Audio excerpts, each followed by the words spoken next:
bit of a strategy shift for Best Buy, and I think it is paying off for them. Service, technical support, Landon. It's basically the Geek Squad, right? That differentiates Best Buy from other places that may not back up the products that they sell. But remember, it's discretionaries that Walmart warned on and Target warned on, and a lot of these retailers are talking about. Essentials are in, discretionaries are out or soft in that case. And you're right, about a month ago, they did come out and guide softer and talking about that the shopper are shopping for less electronics and TVs, and they're focusing on gas and groceries. Right there, that's the switch from discretionaries to essentials, and that's not Best Buy, right? And not only that, you can't get groceries at Best Buy like you can at Walmart, Target, Costco. You're not in the ecosystem of an Apple, which we'll cover in the next segment. This is a company that purely, is a retailer. They take other people's products and they add on, they sell them, right? It's not direct to consumer. So this has other struggles, but it is the support. It is the Geek Squad that differentiates them, correct? I agree. And, I think you make a really good point is everybody's going to go grocery shopping. And if you're at a Super Target or Super Walmart getting your groceries and you happen to walk by and see, the new 40-inch TV at a price that you think is a great deal, maybe you'll pick it up. But you didn't go in there planning on doing that. Whereas to spend money at Best Buy, you have to say, I'm going to go to Best Buy because I want an electronic appliance, new gaming system, whatever it may be. You have to make that decision where maybe it's just kind of on the peripheral and you just kind of see it at Super Target, Super Walmart. So I do think they have an advantage there with the essential versus the discretionary, as you mentioned. I love that. And again, yeah, Geek Squad, that's where it's at. I mean, it includes things like free installation. And you know how when you check out, they always ask you if you want the extended warranty. It comes with a lot of extended warranties for free or included, and lifetime support, all that kind of stuff. So basically, like if you're not super handy or with tech stuff, the membership is the way to go. It makes a lot of sense if you're big into that. But it is a niche crowd. And so I think that right now with the difference between discretionary and essentials, I think that's the move for Best Buy investors is thinking, why are customers really going here? And will they continue to if the economy begins to turn down even more or inflation continues to hurt people even more? I think times are a little bit tough right now, but it's not dire. It could continue to get worse. And if so, Best Buy's in the wrong spot. Remember when we used to just bang on the side of the TV to get it to work better? Yeah, that really doesn't work anymore, I've found, with computers and electronics now. But Landon Swan, thank you so much for coming on as always. Landon is the co-founder of Likefolio.com. Always appreciate his input on the show. All right, Nick. Let's look at a trade for Best Buy. They come out with earnings before the open tomorrow morning, Tuesday morning. What do you got for us? Well, like Alex said, I always enjoy looking at longer-term trades and avoiding earnings. But hey, when it's tomorrow morning, right, hard to pass up an example trade. So, I was looking at, what essentially sets up as an iron condor. Kind of call it a straddle strangle swap if you're trading on the floor, but selling the 74 straddle, basically right where the stock is trading, buying the 80 calls against that. So you have right at that sort of $6 expected move from earnings. But I really don't want, from what Landon said, I really don't want downside risk in this trade. Right. So I tightened up the put side of this. Remember, they've already warned. They did. Last month they warned, revenue. I think they said year over year, same store sales down 11%. They told us though, we're in a situation where we're still selling more than we did pre-pandemic. And I think so many companies this quarter is set up this way, right? Not to get off track of the trade here, but it's like, how is it going to look? Comps. How are we really compared to expectations? We're worse. We're worse. How much worse is it? And then I think ultimately it comes down to what's the guidance that comes out of this. Are they re-warning? Are they cutting expectations further? So you sold the 74 straddle. Just in a 3-point put spread. Right. So just going $3 wide on the short side. So you see from the chart here. You skewed it. Right. You have no risk to the downside because you're taking in about 330 on the trade, which means on a $3 wide spread, you've taken in more than the width of that strike. So you've got about 270 in total risk to the upside, and you've got no risk to the downside because it's a net credit larger than the width of the downside spread. what I like about this trade is, number one, you've picked a direction where you want to eliminate your risk. That's right. You're really short a big call vertical and a smaller put vertical. That's right. And that credit eliminates you from any risk on the downside. If everything goes to zero and that put vertical goes to full value, you've sold it for more than that's worth. So you'll make, you've insulated yourself. And then, since they've already released and guided lower, if nothing comes out and no news comes out and it sits in a range, you're set up pretty nice short that 74 straddle. It's short Vega, it's collecting theta, and all you're looking for is that credit that you sold it for to shrink and get it to a level where you can buy it in for less. Remember, when you sell for credit, you sell it for a big number early and hope you buy it back for a smaller number later. Just looking to buy it back. It's quite simple. Cheaper. Focusing, though, on the 74 strike, and make sure you know, for our viewers, there's risk on this trade, right? The risk is the difference between 340 and that's $7 on the upside, or I'm sorry, $6 on the upside. So the risk is about $260, right? That's the risk on this trade. The downside, you have no risk, right? But the upside, you have exposure. If good news were to come out, it's important that you understand to know where your risk is. So you're selling for a credit, hoping to buy it back. The break evens are simple. It's the amount of that upside spread minus the amount of credit that you can, just like if you sold a credit vertical call spread on the upside. The important thing on saying no risk, just to clarify, you do have to manage this trade because tomorrow, right, earnings, and then you have a couple of days until this thing expires. Good point. So if you're on the downside, even though you say, oh, I don't have any risk, you can't just walk away because you still have to manage that expiration risk if you end up in between those strikes, because you don't want to end up with a stock position you don't want. Always be cognizant of a vertical spread that ends up in between your strikes. We can't talk about that enough, right? If you're short the 74.80 call vertical and it winds up in between, that risk-defined strategy is no longer risk-defined.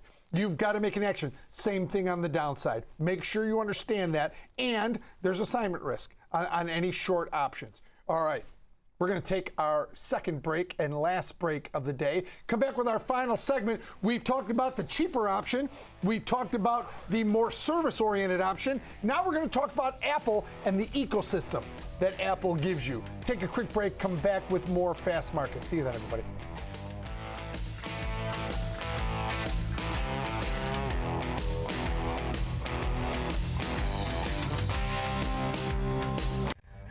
Whether you're an experienced investor or just getting started, TD Ameritrade offers a webcast that's right for you. Are you a long-term investor? Our investing webcast series breaks down different investing styles, including growth, value, income, and more. Best of all, you can ask questions by chatting directly with an education coach. It's interactive learning at its finest. Tune in live or watch on demand. Head over to tdameritrade.com/webcasts and start learning today.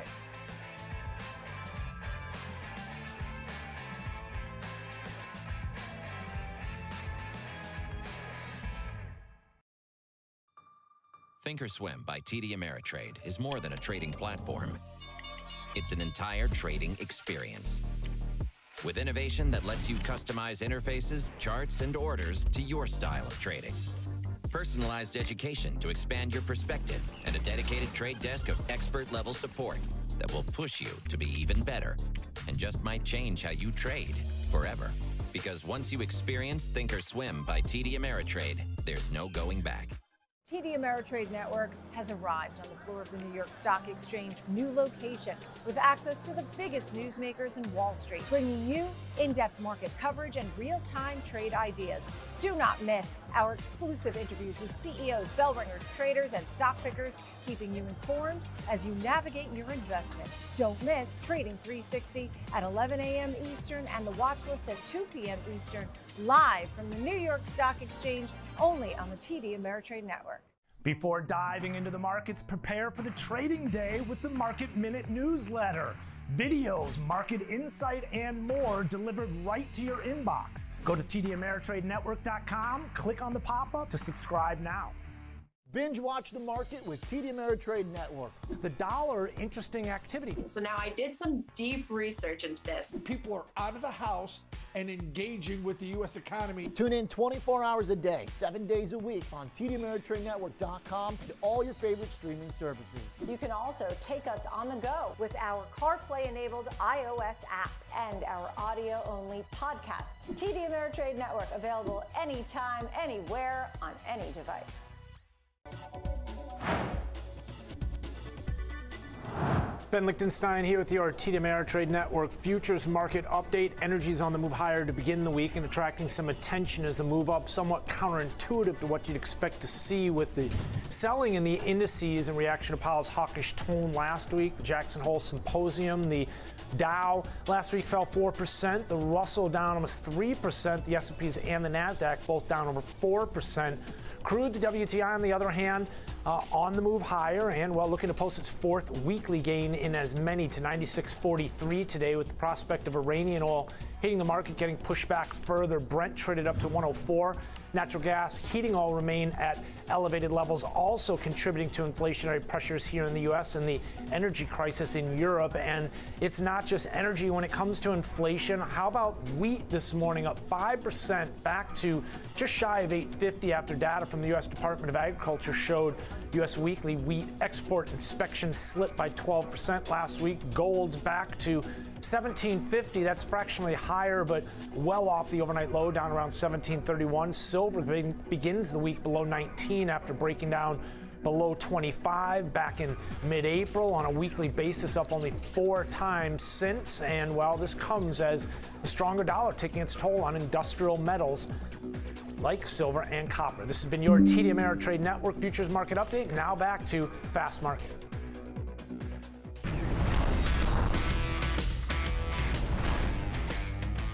Welcome back to Fast Market, everyone. Kevin Hinks back here for our final segment. I'm here with Nick Theodorakis. He's the Managing Director of Risk Management at Charles Schwab. Nick, we've talked about the cheapest option. We've talked about the best service. Now let's talk about the ecosystem, the mother of all ecosystems.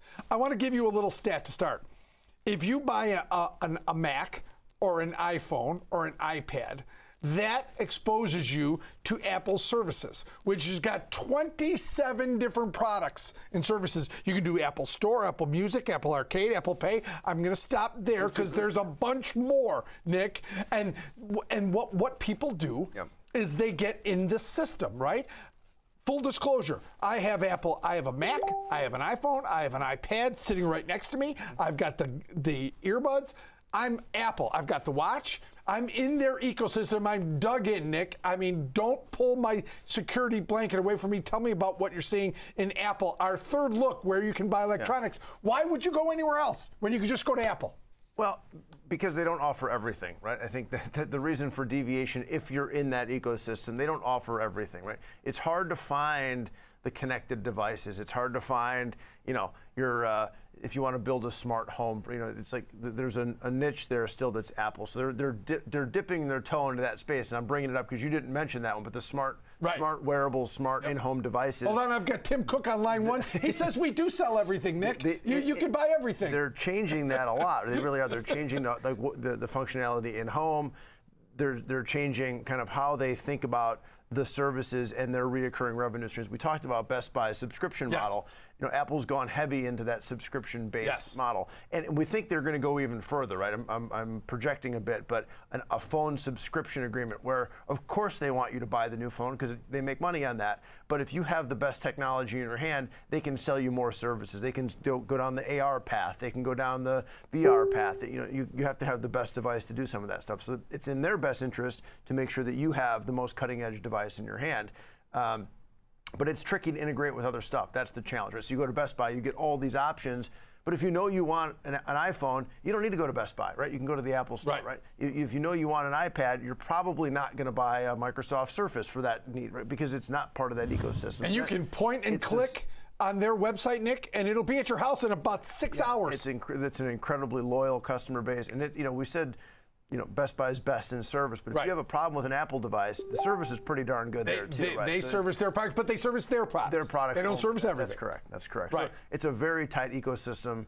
And I think that, priced at a premium to reflect that. You get some of it. There's all the rumors online are about, pricing of iPhone going up and the differentiation between the best models. So I think they're trying to go up market in an environment where it's a bit of a risk, frankly, right? Because we're not sure what people's spending power is going to be over the next couple of years, and they're saying, hey, inflation's a big deal, and we're going up market. All right, let's get to our trade, and that is something that can give our viewers a chance to trade Apple on the downside and maybe give you an entry point, a buy the dip kind of strategy. We use it on the show a lot, and it's called the 1-by-2 back ratio, where you buy one put and you sell two of the lower puts. And when you think of the back ratio, I went out to September 23rd.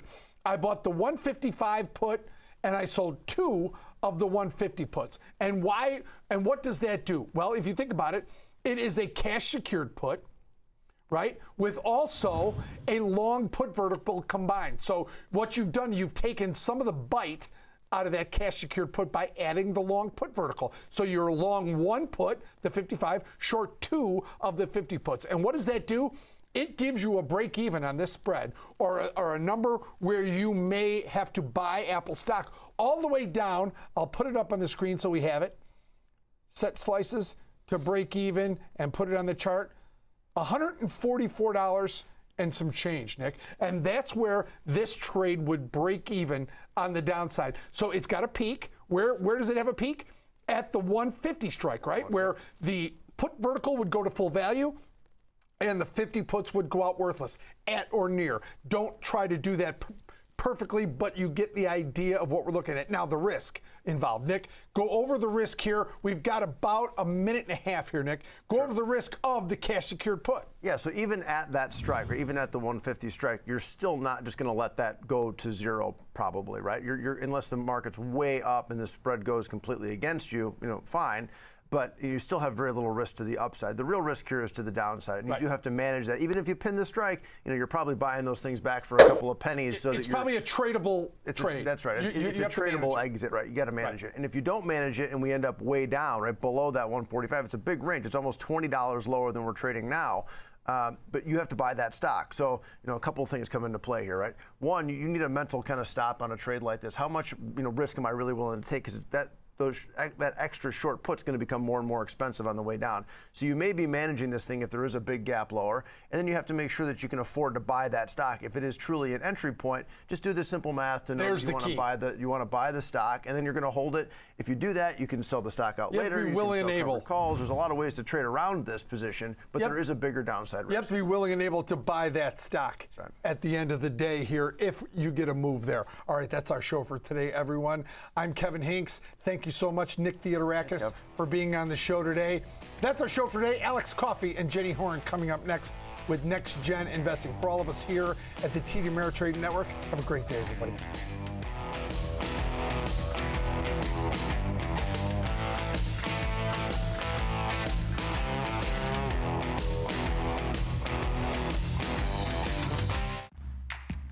Many traders may be willing to take on additional risk in pursuit of aggressive growth in their portfolio. More power to them. But if you're looking for a less risky alternative, you might want to consider checking out our Income Investing course. In the Income Investing course, you'll explore investing strategies designed to generate regular income and preserve capital. First, we'll delve into risk and return preferences. You will learn about the different ways to allocate a portfolio and create a payment schedule.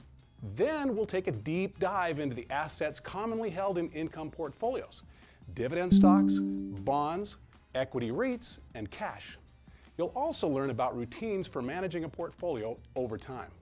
Along the way, you'll watch videos, take quizzes, and perform paper trades to practice your new skills. So if you're looking for an edge, consider your education. Head to the Education tab on Thinkorswim for the Income Investing course and a whole lot more.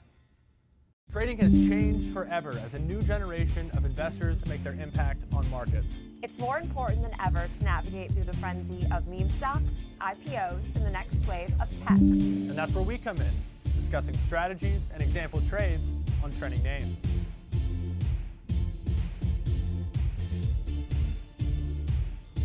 Take control of your financial future. Next Gen Investing, weekdays at 1 p.m. Eastern, only on the TD Ameritrade Network. Binge watch the market with TD Ameritrade Network. The dollar, interesting activity. So now I did some deep research into this. People are out of the house and engaging with the U.S. economy. Tune in 24 hours a day, 7 days a week on TDAmeritradeNetwork.com and all your favorite streaming services. You can also take us on the go with our CarPlay-enabled iOS app and our audio-only podcasts. TD Ameritrade Network, available anytime, anywhere, on any device. We empower those who act. Those who see the correlation between things above and things below the surface. Those who navigate risk by meeting every turn with a heightened awareness of what's possible. Constant assessment. Determine the best position. Catch the perfect wave. CME Group, where risk meets opportunity.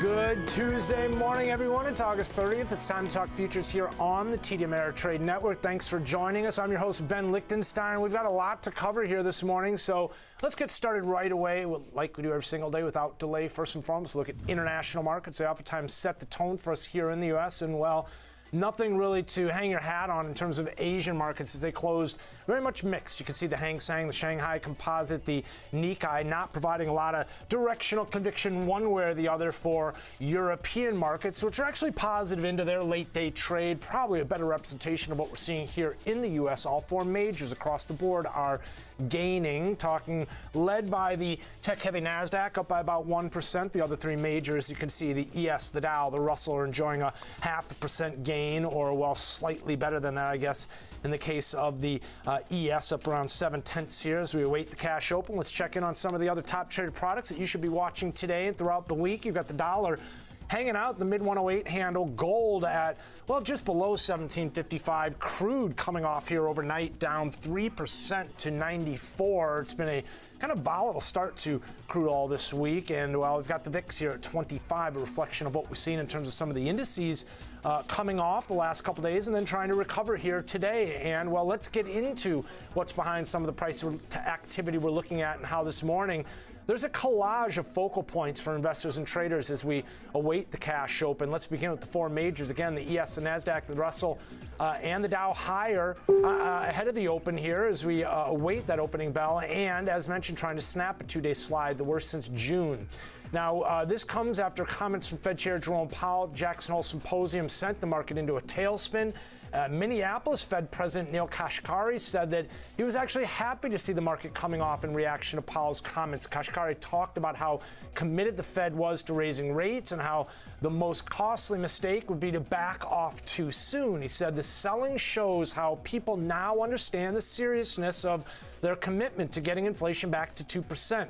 European Central Bank's executive board member Philip Lane said yesterday that, well, he supports the European Central Bank's efforts to raise rates at a steady pace to the terminal rate. Lane said the same cumulative rate hike over a fixed interval is less likely to generate adverse feedback loops that in turn could pose new risk to price stability if it takes the form of a multi-step calibrated series rather than a smaller number of larger rate increases. So basically, Lane's calling for front loading now.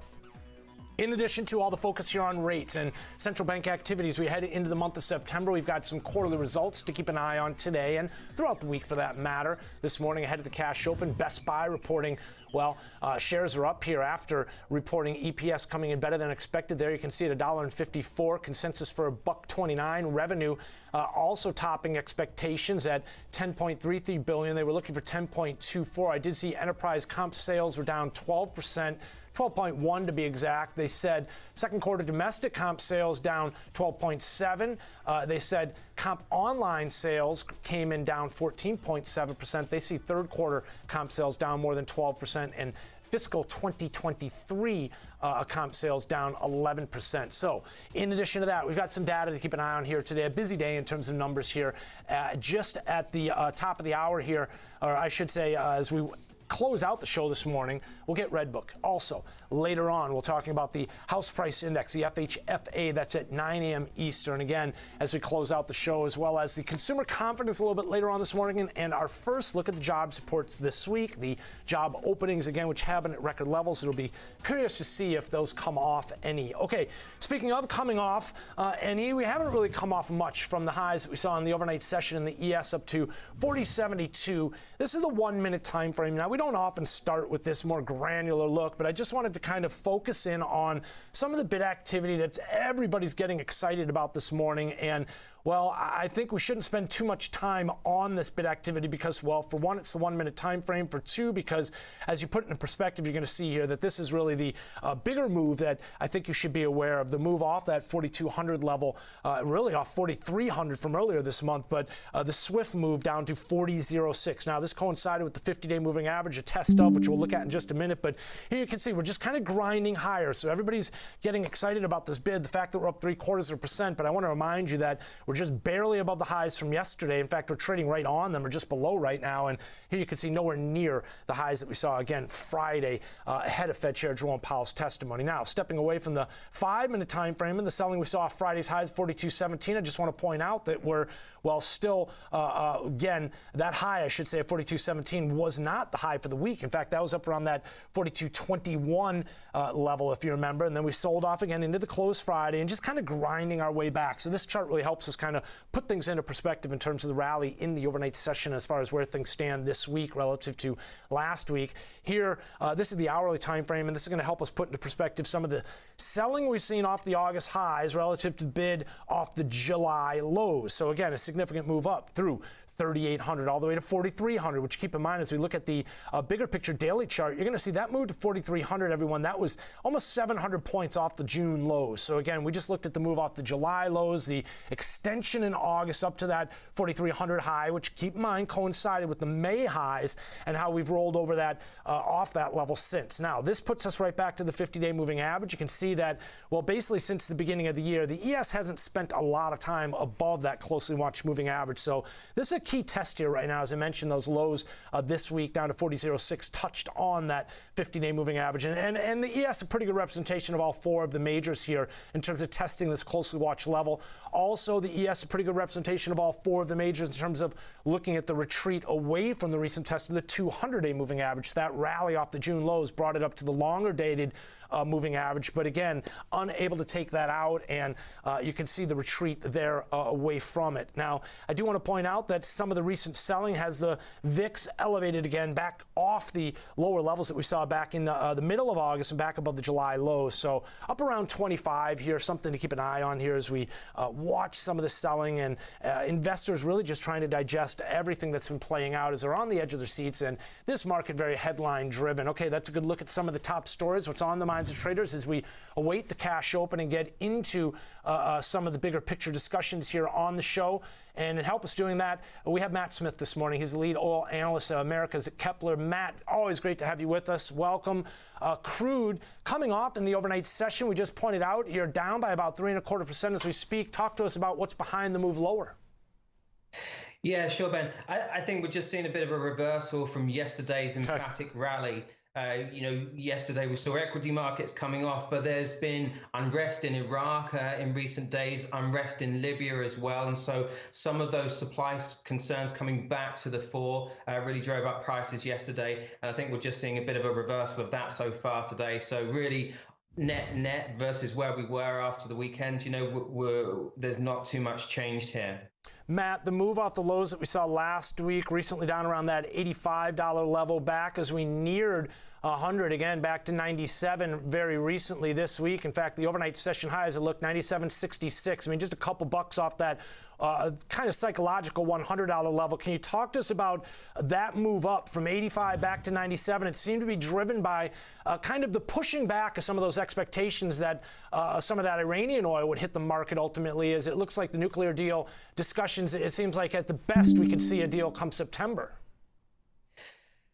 It's really tough, Ben, with the whole Iran deal. I don't think anybody knows whether it's going to get done at all, you know, and that's what you're seeing in even intraday trading here, where you're seeing the market's positive and then there's some rhetoric comes out and we see a sell off, all that. And so very volatile, as you said, we're being headline driven here on the Iran side of the situation. The reason that we've really kind of increased from where we were is again, you have this kind of bull and bear forces at work here. So on the bearish side of things, you've obviously got recessionary concerns, you've got that strong dollar coming through. But on the flip side of that, when we were kind of seeming like we were getting closer to an Iran deal getting done and then making concessions, you then had OPEC Plus coming out, particularly Saudi Arabia and other people backing them too, and saying that they would look to cut production if they thought that recessionary concerns were coming in or too much supply was coming to market. So, you know, you can either view that and give them the benefit of the doubt and say they're concerned about recessionary conditions, or they were really just firing a shot across the bow about why an Iran deal shouldn't be done, because even if it is done, they will then use their levers and pulleys to essentially take oil off the market again to keep prices supported. So I think that's the real key takeaway here, Ben, is that OPEC Plus is keen to keep stability in the market here, aside from every other concern. Matt, a little bit closer to home on the domestic front, what are we seeing in terms of production here in the U.S.? A gradual grind, Ben, so nothing too exciting here. We're just above sort of 12 million barrels a day if you work off that weekly number here. So pushing higher, as you would expect, right, given where we are in terms of prices. But there are, you know, worker shortages, there are material shortages, there is this shareholder pushback essentially to stop companies investing in new production. So that's why we're not seeing a rampant increase like we would have seen perhaps, you know, 5, 6, 7 years ago. Matt, do you expect that to come back? You mentioned again the shareholders, which did draw back. I mean, for a while there, that mindset was kind of just pump more, even if it's at a loss. Eventually, we'll make that up through the longer term kind of projects. But ultimately, again, we saw some of those purse straps tighten quite rapidly, and we're nowhere near the point where some of those companies would like to be in terms of profitability. But do you see them kind of ramping that production back up at some point? No, Ben, it's really been a mind shift, you know, from where we were, mindset shift in terms of looking to boost dividends instead, to keep investors invested in these stocks rather than investing production, because we don't know what's going to happen. This industry is so volatile, and, you know, whether it's going to be sunsetting in 15, 20 years. And so because of that, because of the technological developments, because of the whole anti-fossil fuel kind of influence there, you're just not getting the investment in the production side of things, and you have to have the dividends there to keep investors invested. Talk to us a little bit about what's driving prices in terms of natural gas. I did see in terms of European prices, it looks like they'd come off significantly yesterday, almost a 20% drop. Today down another 6.5% last I looked. Yeah, they have come off, Ben. So there were real concerns at the end of last week, just because of Russia saying they were going to take out Nord Stream 1 for 3 days this week. But, you know, Germany's storage is really strong. I think they're above 80% in terms of refilling that storage. Same for Europe generally. And so there's been a bit of a respite there. Obviously, there was that speculative element of pushing that price higher. But even like, as you say, even though we've come off sort of 25%, the crazy thing to me is that we're still at about $70 an MMBTU here. You know, when you compare that to the US, we're at 9. In dollar terms, barrel equivalent, you know, that's still $420 a barrel. And so the key thing to remember here is that because of the disparity between those two prices, you're going to have Europe pivoting towards whatever else they can use in the winter rather than using natural gas. A, because of the lack of availability, but also because of the price of it. So I'd imagine that's driving prices, again, across the board higher, supportive of some of the other prices we're talking about, heating oil, diesel, ultimately, and some of the other products that are out there, WTI even for that matter, I'd imagine. Yeah, you make a good point with diesel, Ben, because we've seen diesel come off that ULSD contract in the US here, in the sort of in tandem with what we've seen with what's happening with European natural gas there, simply because it is being looked at as being a potential switching fuel. That said, diesel is so strong here in the US in terms of the price, in terms of the crack spread. You know, that crack spread, that refining margin to produce a barrel of diesel, you know, it typically is around $20 a barrel, something like that. At the moment, we're pushing around $65, $70 a barrel, and that just highlights the scarcity and the concerns surrounding the supply of diesel here, not just in the US, but elsewhere too. It highlights also, again, you know, the complexity in terms of this market, the dynamics, again, as we were just talking about, the headline-driven aspect of it. But also, you know, when I see prices like this remaining at relatively elevated levels amidst a very strong dollar as well, it kind of highlights how the fundamentals are driving the narrative right now. It doesn't seem to be so driven by, again, the greenback so much and at its 20-year highs. I mean, ultimately, that is a headwind and maybe holding things back some, but not the major focal point for investors and for traders right now. Yeah, absolutely. And you can look across the various different commodities and highlight that. If you just look at the diesel side of things here, inventories are so low for diesel. And the real concern is when you look at it on a seasonal basis, you know, refinery runs here in the US last week were about 16.3 million barrels a day. Now, pretty good versus the 5-year average. But if you take out 2021 and 2020 and just look at the 5-year average prior to the pandemic, because those last couple of years, you know, really kind of mottled the picture, runs were 1 million barrels a day higher. And so as we go into refinery maintenance here in September, you typically see diesel inventories dropping off quite considerably. If we see that now, we're going to see them drop back to the lowest level we've seen them since like 2003, something like that. And so that's the real worry, is that you have low inventories here at the same time as well, that you see the refining runs not quite holding up enough to keep putting enough into those inventories onto the market. And yet in the US here, we're exporting about 2.5 million barrels a day of clean products as well. So you've got that kind of that outlet as well. So really quite a bullish backdrop here. Concerning to say the least, and I think it does explain why even with the strength in the US dollar, we've seen elevated prices persist. Matt, always a pleasure to have you with us, and a great breakdown here today in terms of what's going on with energy markets here. And, well, ultimately, we're going to be talking about the ripple effect this creates throughout the show. So this is a great lead into all of that. Matt Smith joining us from Kepler. Always appreciate Matt joining us here. And, again, great breakdown. A quick break. When we come back, Rick DeCat's going to help us chart the U.S. dollar, the British pound, two currencies on the move. We're talking into multi-year highs and lows, and well, a couple products that you should be watching into the coming weeks as we head into a very busy month for September as far as central bank activity. We're talking more futures in 2 minutes. Stick around. We'll be back.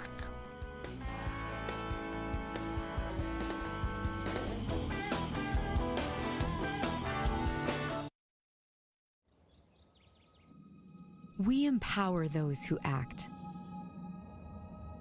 Those who see the correlation between upswings and downswings.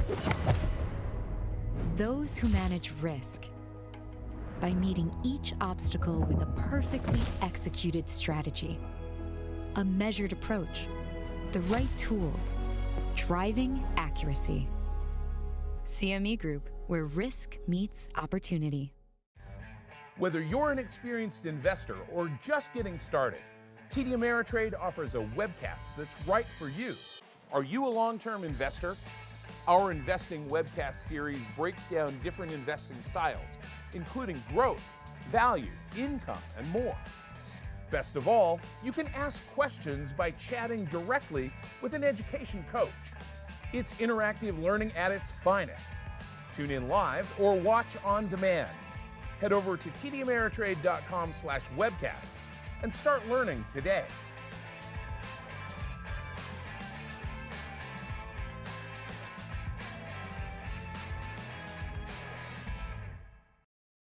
Before diving into the markets, prepare for the trading day with the Market Minute newsletter. Videos, market insight, and more delivered right to your inbox. Go to tdameritradenetwork.com, click on the pop-up to subscribe now. Binge watch the market with TD Ameritrade Network. The dollar, interesting activity. So now I did some deep research into this. People are out of the house and engaging with the U.S. economy. Tune in 24 hours a day, 7 days a week on tdameritradenetwork.com and all your favorite streaming services. You can also take us on the go with our CarPlay-enabled iOS app and our audio-only podcasts. TD Ameritrade Network, available anytime, anywhere, on any device.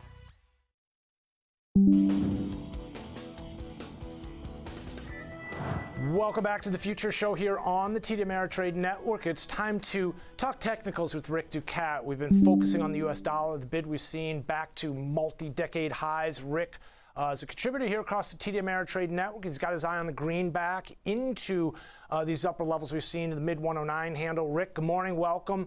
We just looked at the dollar last week, the run-up we've seen. It's been a bit of a grind. It's more not necessarily a leaper, but it is and continues to post multi-decade highs. Yeah, it's you know, an interesting situation we've got here because we keep bumping up against this resistance line that we've had for a couple of months now. The same line that we drew near 109.14 is proving to be a resistance area still during the past couple of weeks, even though we are making, squeaking out some intraday new yearly highs here. So, I mean, that's the second time we've done in the past week or so, once again, without any real follow-through or real breakout beyond this point. So this is still looking like an important area to watch right here. Another support point to watch if things kind of peter out and start going down to the downside here. 21-day exponential moving average right there. The yellow line here, right near 107.45 right now. That could be a point that could be a buying opportunity. These moving averages, you use them as support during uptrends, resistance during downtrends. So something there to keep in mind or possibly consider. Beyond that, we've got our 63-day EMA at 105.85. Okay, I like this because last time we looked at the dollar, we talked about how we were seeing these moving averages which are trending and kind of having this upward trajectory, but we also commented on how RSI was kind of lagging in terms of participation to the upside. Maybe that is a little bit of a signal in terms of what we're seeing as far as that grind versus that real high conviction, that, you know, high energy, higher highs and higher lows and just screaming to the upside type price activity the bulls are looking for. Yeah, that's really not what we're seeing. That'd be nice for the bulls. But RSI, again, kind of suggesting that we may be a little ways off of that still. Yeah, it's suggesting more, it's painting more of a picture of kind of slowing momentum here and bearish divergence because we had price staying steady and even making new closing highs. RSI trending downward though. Showing less extreme ratings and also stopping right here at that overbought area, failing to reach that the area above the 70 level. So that's another sign that things maybe are not as hot as they could be in this product. I like that. A sign necessarily, not necessarily a sell signal, but a sign that we are losing some momentum, or momentum to the upside at the very least has been limited. And you can even see that in terms of price activity. It's somewhat overlapping and rotational. Let's get into a more granular intraday time frame. I would imagine that if we looked at the hourly, I was going to say it would probably show that move that we recently saw off 104.50, migration of value to the upside. We talked about this last week as well, and how we're just kind of consolidating. Again, this is a pretty good look at what we're seeing and we just talked about as far as RSI. Yeah, and here's our 109.14 line, the same line that we had drawn there. So we can see that we did have a bit of an excursion above it here. Briefly. Very briefly. But what really caught my eye and I thought was interesting was this trend line, going down this short-term trend line. Here, we touched again here, and then we did break out, and we moved to the upside above it, and then it became new support here and here. So old resistance can become new support. It happens, often enough that it's a saying, it's an adage for a reason here. But if we break through down to the downside with this trend line once more, the 108 level, we bottomed out twice there, double bottom type pattern, even though we did have this excursion here as well. So 108 could be a point to watch. to the downside there. Okay, what I've got my eye on here in terms of this, everyone, I'm watching a value area that formed again around this 105 area, and then you can see a nice high conviction trade to the upside, new area of value forming around 106, and then most recently we're talking about this area right around this 108.50, 108.60 area. So the bulls in terms of the hourly time frame are looking for a breakout above that sell tail up there, the upper extreme up around 109.44, and looking for a new area to value form a higher level. Okay, let's shift gears. Let's move away from the dollar. Let's talk about the inverse correlation that it shares with the British pound. We were talking about energies a minute ago with Matt Smith from Kepler, and he was basically explaining, look, with natural gas at these double-digit levels here in the U.S., he pointed out much higher 7x, 8x in Europe ultimately, and that's going to impact currencies like the British pound, the euro currency. That's probably a good reason why we're seeing some strength in the U.S. dollar here, in addition to the rate narrative and that hawkish tone from the Fed recently. But I did notice a new low in the British pound this week. We're talking a new year low, a multi-year low down to 116.51. Yeah, kind of a different picture from the dollar here. Big time. You know, this more gradual slide downward we've been seeing, you know, downward channel here, two parallel lines. First, I drew a line going off the top, and then I simply duplicated it and moved it along the bottom. Okay. You'd be surprised how often that will match up with the highs and lows here, and that's what happened in this case. So the lows right here, 101.16, or excuse me, 1.116. You know, this is an area that we'll watch for further downside. This could be the doorway to you know, another decline in price here. And if it does happen, look for this trend line to provide some support. We are in the lower half of this trend line right now. If things do kind of resume upward, remember what I said earlier about the moving averages becoming support during uptrends, resistance during downtrends. Right here would be our resistance point then based on this particular study right near 1.192. So we've got this area, we've got a resistance confluence as well, and you know, right near the 63 and the upper trend line here, Ben. Okay, so in many ways the mirror image of what we were just talking about in terms of the US dollar, one thing I'm noticing in terms of a similarity is as this seems a bit contained, that selling at the very least until it breaks out below this white dash, this trend line, the lower extreme of the channel, I'm also noticing it looks like RSI on the lower extreme here, not necessarily participating again along the same lines of what we're just talking about, and somewhat divergent in terms of price to the downside, similar to what we were talking about as far as the divergence with the dollar, as far as price to the upside. I wonder how big of a tell is this, Rick? Well, we've got some very slight bullish divergence here where price was making lower closes, but the RSI is trending very modestly upward here. So that could be a good sign for bulls. I wouldn't, you know, hang my hat on it just yet because it is very slight, as I said, and it's also not very significant in terms of time duration either here. Noted. This is a short time frame we're looking at. It could change pretty quickly. Noted. Okay, so basically 1 day's worth of data that we're looking at here in terms of that divergence. So something to keep an eye on, though, because obviously the dollar's divergence in terms of the RSI, again, not participating to the upside as price did break out through to 109.44. So something to watch here. Okay, this is the daily time frame, though, but let's do the same thing in terms of what we did with the dollar. I want to get into a little bit more granular here. It looks like you have your eye on the hourly, and again, in a similar fashion, you can see these areas of value that are forming at lower and lower levels, and then again, you can see how we're kind of in one right now, for the most part, a pretty well-defined one at that. Yeah, definitely in a downward trend line here based on this shortened time frame, looking at the past 30 days and 1 hour candles here. And the points that caught my eye, obviously we've got this downtrend line here, once again forming a peak right at that line. So looking at some potential resistance here, right about 1.18 or so would be. Work our way higher? Yeah, you know, right around that area. It's going to change as time goes on here, but that's where I would say it's at right now.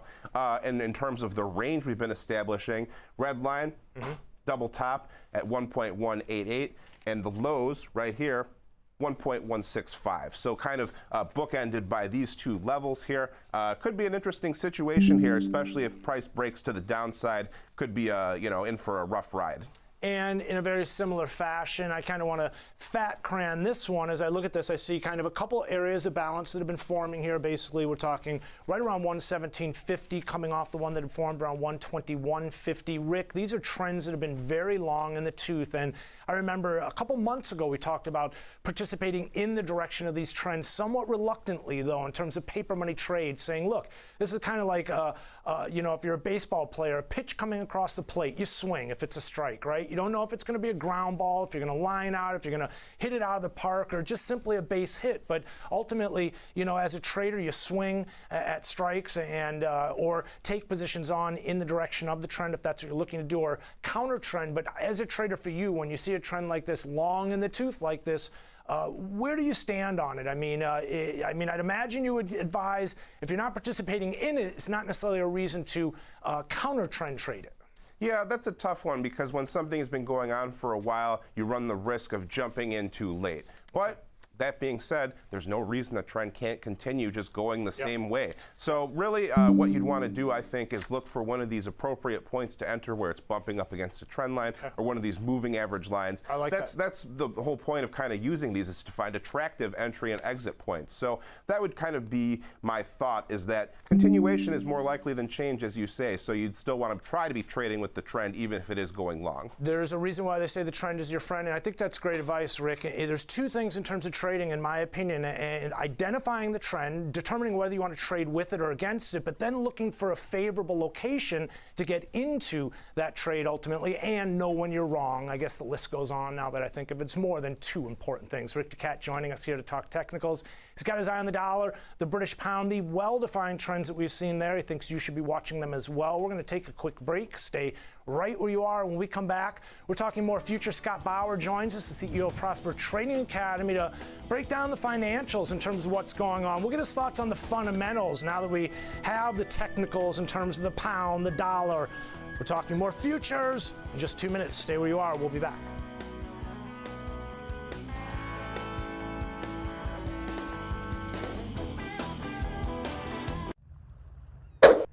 We empower those who act.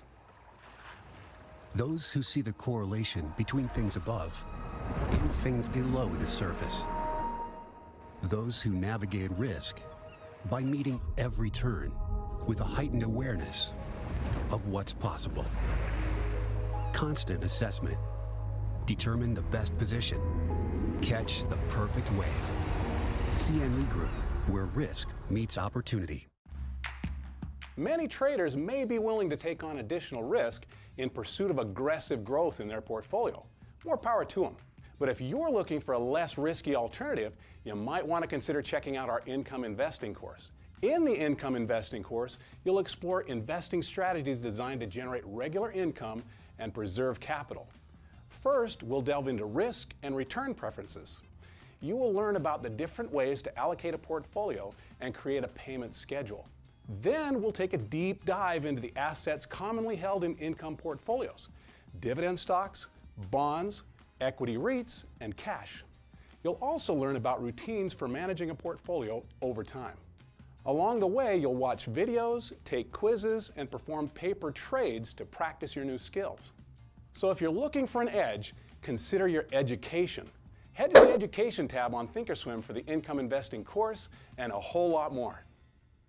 Binge watch the market with TD Ameritrade Network. The dollar, interesting activity. So now I did some deep research into this. People are out of the house and engaging with the U.S. economy. Tune in 24 hours a day, 7 days a week on TDAmeritradeNetwork.com and all your favorite streaming services. You can also take us on the go with our CarPlay-enabled iOS app and our audio-only podcasts. TD Ameritrade Network, available anytime, anywhere, on any device.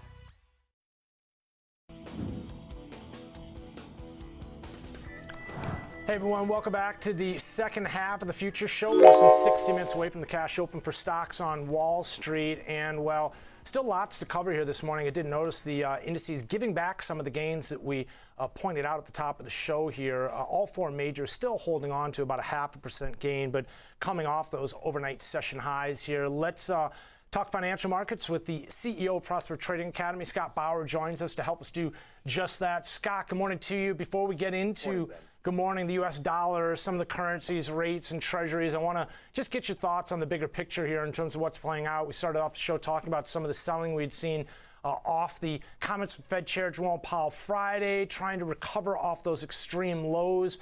But still, I tried to kind of help keep this in perspective in terms of the rally up in the overnight session. It seems somewhat limited compared to the selling that we did see Friday to end the week.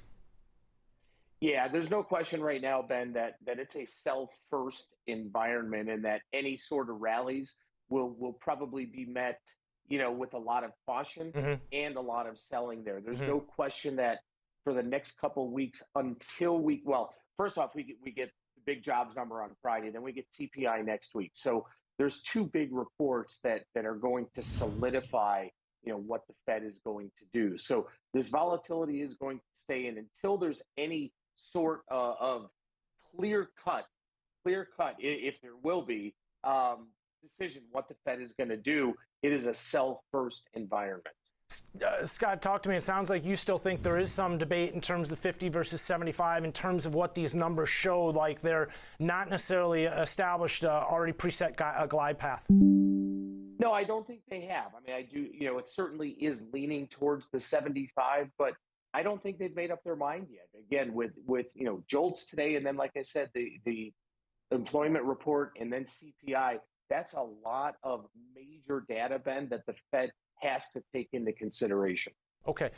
Let's talk a little bit about the latest move in the dollar. We were just charting a minute ago up to 109.44, but kind of limited to the upside in terms of real energy, real high conviction participation. It seems just kind of like a bit of a grinder. It is a grinder, and what you're seeing now is that other currencies are starting, they're lagging, but they're starting to catch up a little bit. There's talk that the ECB may even raise their rates by 75 basis points right now. I think there's a 50% chance of that. So you're starting to see, all these other currencies now starting to kick it into high gear and, try to catch up to the dollar. But not necessarily rallying, just losing some of the momentum to the downside, you're saying? Correct. Yeah. Correct. I'd say the dollar is still king here. And, you look at the euro, that, the parity number is really like a magnet here. And, based on what the ECB may do on, I think it's on Thursday, you're seeing, the euro gain a little bit. We saw the yen gain a little bit just on some of the dollar weakness overnight. But, focus to me is really in the Eurozone, because they're looking at 8% plus inflation. Yeah. They're looking at a currency here that really has a long way to catch up. So they may be very, very aggressive. Scott, that being said, we were just talking about energy prices a minute ago, and you've got the WTI just a couple, $2.50 off that $100 level in the overnight session. I guess the question here being, do we expect further weakness in terms of the euro currency, in terms of the British pound, as long as prices remain relatively elevated? I mean, even last week, we were kind of cheering on crude oil down to 85, but I think it's important to remind ourselves that it's still at 85. Yes. There's no question, Ben. I mean, they have a lot of catch up, but there's a lot of weakness based on what's happening with commodities, based on energy. And I know nat gas overseas right now in Europe is down a little bit this morning, but there is so much pressure there. Yeah. That's going to be a problem for a while. Yeah, 7, 8x, it's tenfold in terms of what we're seeing here as far as prices. We complain about double digits here. They've been past that for some time now. Let's talk a little bit about rates, because the dollar continues higher. Rates are more contained, I guess is the best way to describe it. The 30-year, we're talking the 10-year TNX, 2.5% to 3.5% for the most part. So I've been saying, when you see the dollar kind of inching its way higher, but rates still in a range, you're oftentimes looking at the euro currency, the British pound, the yen, for example, as that catalyst, as the culprit. In this instance, it has been. But talk to us about what you're seeing here in terms of 10-year yields. They seem to be reflection of that sort of wait and see until we get word from the Fed, and not really subscribing or supported that speculative kind of environment where they're necessarily looking to establish conviction one way or the other. I mean, they're just kind of holding around 3% for the most part. Yeah, 3% right now is a magnet. I do think, though, that any further break to the upside, Ben, that could be a big problem for the markets. If we start to see the 10-year hit 315, 320, which is still, a long ways off from the highs that it hit earlier in the year at 350-ish or so, that's a big psychological target for me. 3% was actually, and the market kind of took it in stride here, but that's a number that people start to get very, very uncomfortable with. We start to see that 10-year, tick again, like I said, 315, 320. I think that's going to put a lot of pressure on the overall markets. Scott, as you say that, I'm starting to wonder if that pressure could potentially come from, well, if crude prices were continuing to remain elevated. You've got some situations going on. Earlier, our guests were talking about Libya, ultimately, Iraq. I mean, with the Iranian oil that we thought was going to hit the market, not. OPEC threatened to cut supplies. I mean, we could see prices hit 100 at some point in the near future. Soon, it seems like, again, as I mentioned, it's $2.50 in the overnight session off. I guess I would wonder ultimately if that is potentially what rates are doing as they inch their way up here right now, kind of keeping an eye on energy prices, a major factor when you talk about that inflation narrative. Well, like you just pointed out, everywhere you look, there's another situation, right? It's not just smooth sailing anywhere. I mean, the talk today, and why I think we're seeing crude down this morning, is that the strife that's going on in Iraq right now is not affecting their oil output. So I think that's why we're seeing, oil down, coupled with the fact that inflation is rampant and there, may be a global demand issue here. But yes, I mean, there's major pressure, Ben, geopolitically, because you've got 4, 5, 6 different situations that at any point could make a headline and we could see a spike in crude. Scott, talk to me in terms of, you mentioned the geopolitics. How relevant is the situation that's playing out as far as this news this morning? We're hearing of this $1.1 billion in military aid, ultimately this package to Taiwan. What do you, how big of a deal is this, and market implications, simply put? It doesn't seem to be much this morning. I don't think it's much yet, Ben, because this is going to take a while. This is a process. This is not something that will pass through Congress right away. Noted. Still has to be voted on. Good point. From what I've read about it, there is bipartisan agreement support, or positivity on both sides. But this is going to take a while, whether it's weeks or months, I don't know. But if it does get to that point here, that's certainly just another hot spot geopolitically that we've got to worry about China. And potentially another headwind, ultimately, right? Because China's pushed back on this one. They're pretty clear that they don't necessarily support the U.S. getting involved. Right. So you may look, or we may look to see China imposing some sort of sanctions, which, when you think about it in the big picture, just can't help supply chain disruptions that are already there. So that's going to muddy the waters. Okay, muddy waters here, Scott, right now. Talk to us. I mean, could we get some clarity from that jobs report Friday that you mentioned here, or is it just going to kind of feed into the speculation and the push back and forth here in terms of both sides right now? I mean, we do have a pretty good balanced market here. It seems like, again, when you look at the 10-year yields at 3%, there is a pretty well-defined tug-of-war, I guess you could say, that's playing out here. I guess the question is, will we get a lean one way or the other from this number, do you think, or is it just going to kind of feed into and fuel the fire?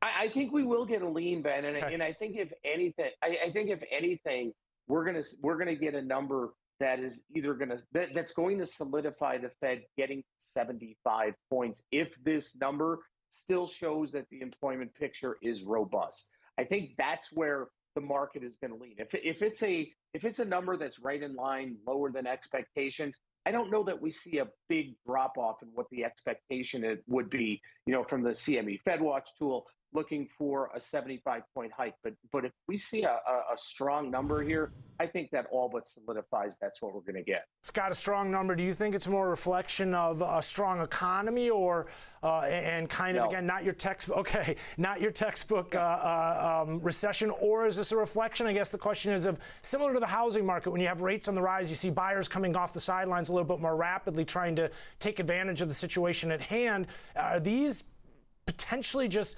employees that have been offered positions, and now they're saying, look, if things start to worsen, if the economy turns south, I better have a job, I better take one that's on the table here, and they're actually going forward and making that decision? Or what do you see this as potentially for a strong number? Where does that come from? No, you described that perfectly, and that's my take on it as well. I think the economy is weak.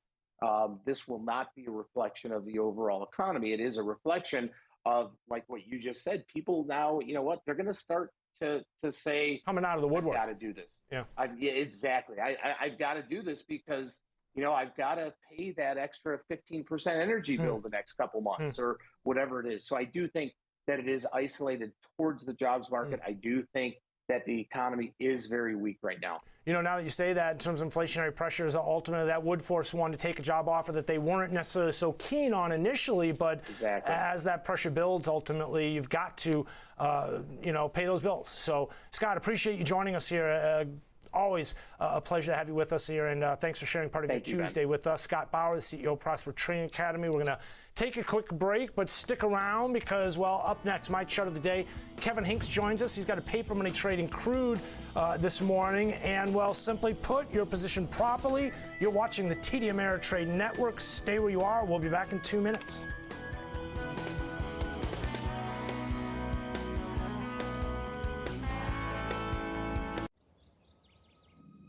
We empower those who act. Those who see the correlation between upswings and downswings. Those who manage risk by meeting each obstacle with a perfectly executed strategy. A measured approach, the right tools, driving accuracy. CME Group, where risk meets opportunity. Whether you're an experienced investor or just getting started, TD Ameritrade offers a webcast that's right for you. The platform demo webcast series is designed to help you broaden your knowledge of tools and resources available from TD Ameritrade. You'll learn tips and tricks to help navigate tdameritrade.com, Thinkorswim, and mobile-based platforms. Best of all, you can ask questions by chatting directly with an education coach. It's interactive learning at its finest. Tune in live or watch on demand. Head over to tdameritrade.com/webcasts and start learning today.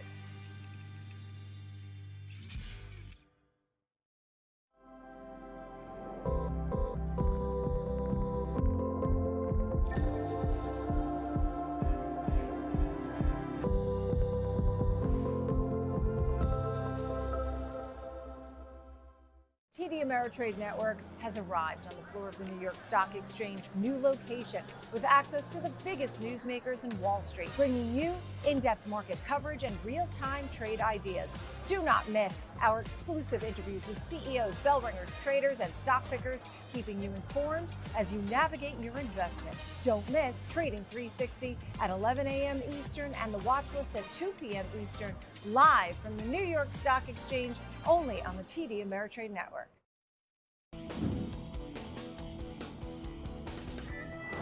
Welcome back to the Future Show here on the TD Ameritrade Network. I'm your host, Ben Lichtenstein. It's time for my chart of the day. That's crude oil, the WTI futures contract, which is coming off this morning, back down to this 94.60, 94.50 area as we currently stand, waiting for the cash open, down on the day by about 2.5%, as you see. I do want to point out here that over the last couple weeks here, we've seen a bit of a movement to the upside here from 85.73. You can see recently back to, well, just shy of that $98 level. Two very well-defined areas of value that formed at higher levels as we've come off, again, 90 or 85, I should say, but a little bit of weakness here as we're starting to roll back over, kind of working our way back towards the middle of this range, 94. I think that's significant. Again, this will be a key area to watch here in terms of today on an intraday basis. Now, I wanted to take a look at a longer-term time frame here. This is an hourly chart, and this actually goes all the way back here. We're talking to that 123 high that we saw earlier this year. And as you look at that, I just want to kind of bring to your attention here what we've seen here as far as some of the selling here. And notice here, first and foremost, a couple highs, again, right around this 123 level. But you can see as we just kind of work our way down a series of lower highs that have come into play here, and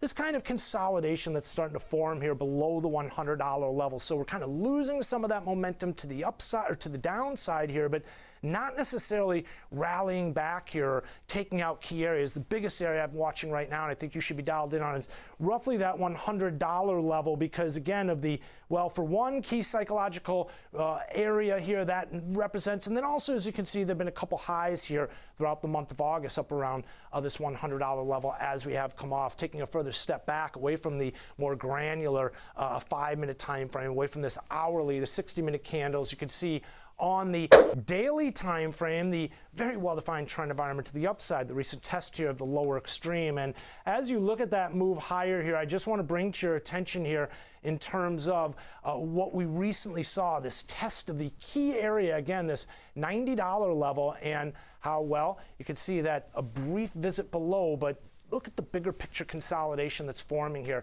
The reason I bring this to your attention because, well, if we were to continue through the middle of this range here, again, we're looking at 110. Ultimately, traders, I want to bring to your attention, it opens up a door for a retest of this upper extreme.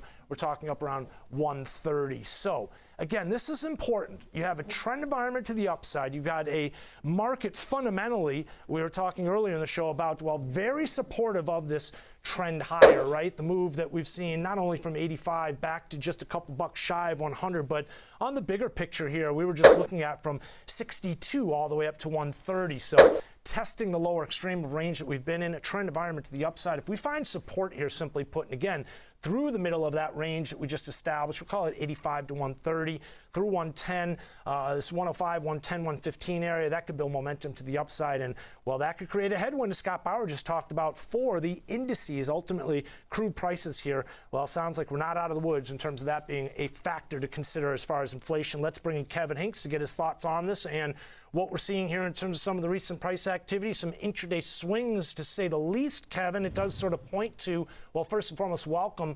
And we're looking at crude. It sort of points to, as we mentioned at the top of the show, traders are still kind of headline driven right now, at least in the energies here ultimately, whether you're talking OPEC, some of the recent narrative we heard in terms of potential, production cuts coming, and there's a lot going on here when you're talking about crude prices here as they come off this support level. 85 back above 90, and overnight to just shy of 100, $2.5 shy of. Kevin, what are you watching in terms of recent price activity here in the WTI? Crude soft to start the day, Ben, but the news stories are swirling around this product, Ben. Dynamic trade, to say the least. Right, exactly. And what's fighting this heavyweight battle right now is the supply side versus the demand side. Mm-hmm. And it's what's happening with supply, not only here but around the world, with recession and inflation and what that'll do to the demand side. And that's what's working its way through the markets the last few days and this morning, Ben. Now,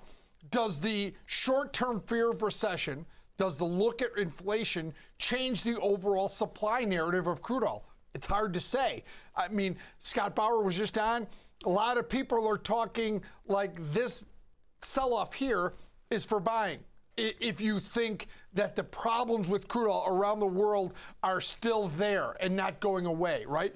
U.S. crude oil production gradually going up but not near fast enough. Yep. The problems in Europe, the problems with overall energy, both crude oil and natural gas in Europe, in Germany. I mean, some of the stories coming out that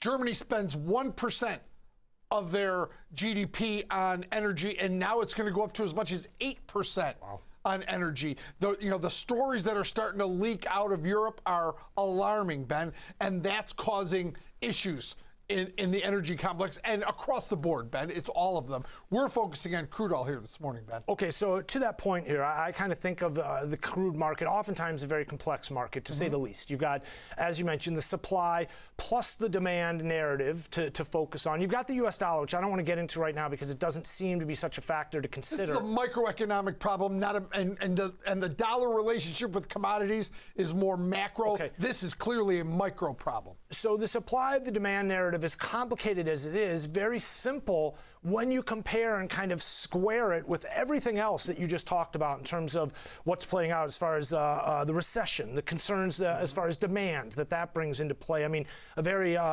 unprecedented neon swan type event here as we come out of the pandemic ultimately and the impact that had. But Kevin, as far as trading this situation here right now, talk to us about some opportunity that the recent move lower to 85, back above 90, now nearing 100 again, kind of presents for us as traders in terms of a paper money opportunity. Paper money opportunity if you're looking for some type of opportunity in the crude oil complex. Here's something you might do short term, Ben. This is only a 10-day trade. Okay. It's the rest of this week and all of next week, Ben. Okay. And here's what it is. What I did, I went out and bought the 95 call. Okay. I sold 2 of the 100 calls. Okay. And then I bought, to finish my butterfly, I bought one of the 101 calls, Ben. Now, think about that. I'm long a $5 call vertical, short a $1 call vertical. What does that do?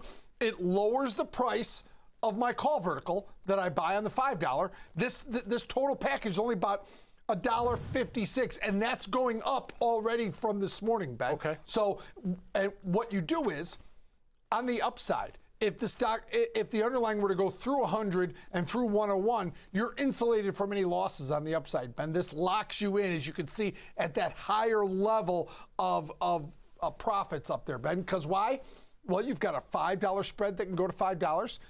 The short side is only a $1 spread, Ben. So you would lock in, let's see, if 150 can go to 5, that's about $3.50. You lose $1, you lock in about $2.50 in profit on this butterfly if it were to go through all the strikes and higher through 101, Ben. But obviously, where this peaks out, if you look at that peak of profitability, right around the 100 strike, Ben. Okay, and you talked about this being 10 days, so we're looking at through duration of next week, a relatively short period of time, but we're looking for a move here, it sounds like. Exactly right. Whenever you do something like this, Ben, this is not an iron condor. This is a move that's looking for a strike price. And what you've done here, and by the way, your viewers, if you have a different opinion, you can change the strike prices. The learning part of this conversation is the strategy, right? Using the bigger call vertical financed by the smaller call vertical. You could switch the strikes around. It could be 105, Ben. It could be 97. Wherever you choose, wherever that target is, that's the two options that you sell, Ben. That's the target. That's where that profit graph peaks. Okay, so best case scenario in terms of this trade, again, if you could just sum it up for us here. Over the next 10 days, at or near $100, Ben. Okay. Going up towards there is a good thing, as you can see by that profit graph. Even if you go, anything to the upside is positive, Ben. Even if it were to go to 105, you're still good on this spread. The risk, and there always is, Ben, on a trade, is to the downside. If this were to break below that, you do have risk, but only what you paid for the spread, Ben. This is a risk-defined strategy. Okay, risk-defined strategy, looking for upside momentum here over a shorter period of time. We're talking 10 days. Kevin, we'll continue to watch this one. And to your point here, crude's already come off the lows that we had seen in the overnight session. We're down around 2.25% here right now. But when I started pricing this, it was in the 140s. It's now trading 160. Yeah, so it is in that direction, or headed in that direction. I oftentimes, as a trader, have found that it can be a little scary as a trader. You're thinking, maybe I missed it. But a good thing, if you do get in and it continues in your direction, it's that first sign that your mindset or that inclination is correct when you see price moving away from that entry point. You always want to get in at the best possible price and be out at the best possible price, Ben.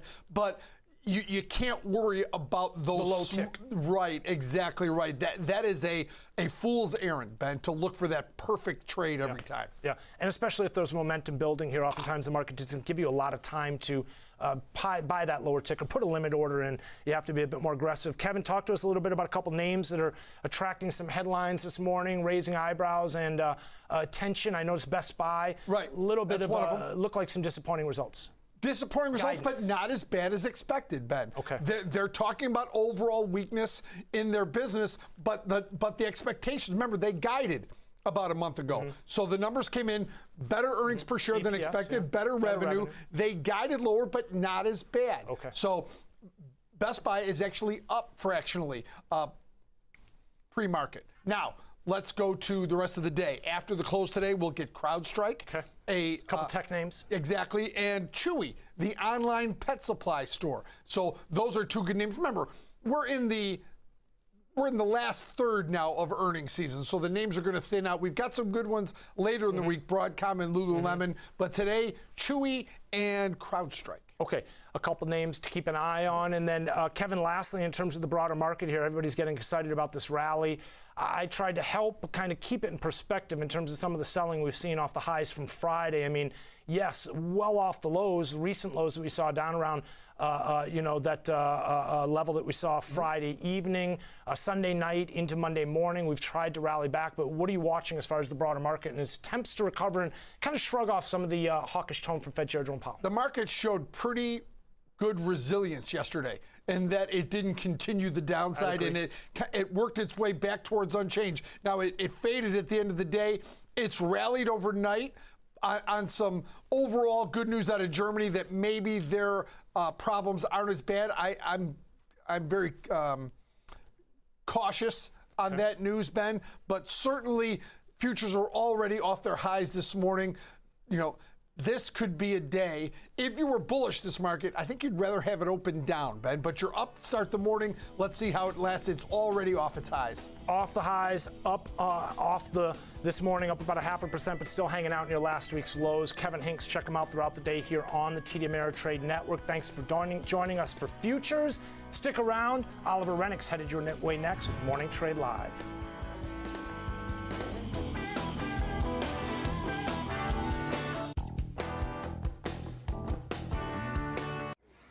Opportunities can be hard to find, like catching lightning in a bottle. In uncertain times, it's tempting to retreat or simply wait and see. At CME Group, we empower those who act. We deliver tools to help manage risk and capture opportunities in every market climate, across every major asset class, to seize each possibility at precisely the right moment. CME Group, opportunity is everywhere. Many option traders tend to focus on price and direction, but implied volatility can also be a big factor in options trades. In the Options for Volatility course, we explore what implied volatility is and how it can potentially affect the price of an option. For example, let's say an option trader wants to take a bearish position on a stock, but isn't sure whether to buy a put or sell a call. Both strategies are bearish, but looking beyond direction to consider the impact of implied volatility could help the trader choose between them. We also introduce strategies designed to harness changes in implied volatility. For instance, time spreads like counters and diagonals are designed to benefit from increases in implied volatility. Iron condors, on the other hand, are designed to benefit from falling implied volatility. After learning about the strategies, you can take the final assessment to test your knowledge. Head to the Education tab on Thinkorswim for the full Options for Volatility course and a whole lot more. TD Ameritrade Network has arrived on the floor of the New York Stock Exchange new location with access to the biggest newsmakers in Wall Street, bringing you in-depth market coverage and real-time trade ideas. Do not miss our exclusive interviews with CEOs, bell ringers, traders, and stock pickers, keeping you informed as you navigate your investments. Don't miss Trading 360 at 11 a.m. Eastern and the watch list at 2 p.m. Eastern, live from the New York Stock Exchange, only on the TD Ameritrade Network.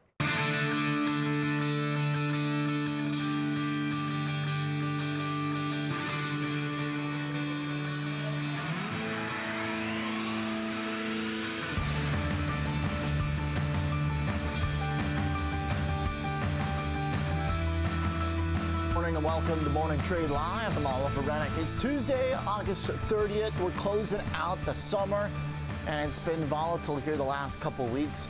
Yesterday, though, we caught a little bit of a bid as markets stabilized following some early weakness and selling on Friday. And now we get a little bit of a bounce. So some follow through to the strength and a little bit of the grind yesterday. We've got the dollar backing off a little bit. We got yields backing off a little bit. We're going to talk about what's happening with the energy crisis in Europe, as well as some increasingly hawkish commentary from across the pond as well. They've got inflation problems they're going to have to fight, but maybe with a little bit more economically at risk with the economy and serious trouble right now thanks to soaring energy prices. Here, though, crude is down a little bit today. Generally, you have a lot adding up to a little bit more of a risk-on tone, fading somewhat from early strength overnight, but we'll watch and keep you updated on the big moves. Generally, yield coming down a little bit, dollar coming down, a crude lower. Those are pretty much the three harbingers of risk on. Stocks are a little bit up. BTC, Bitcoin is a little bit firm, so we'll see if that can hold. A lot of companies, some news flow that we're going to discuss today as we look at the interesting partnership with Meta and going international using WhatsApp. We'll discuss a little of the update there. Earnings will start to pick up this afternoon. We got a few names that start to report, and this week we will have some stocks to look at giving us profit updates. But for the most part, this is the late season for earnings. Here's the move for futures right now. Solid. NASDAQ up about 2/3%. Okay, not bad. Looking at the macros has been crucial in the assessment here of the market's response to Jay Powell, namely the strength in the dollar and the selling in bonds. But the dollar strength has been leading, and that's been my focus here in looking at how the market's reacted to the terms of engagement from Jerome Powell's hawkish approach to fighting inflation. So as we look for the dollar breaking out, we'll see if it happens.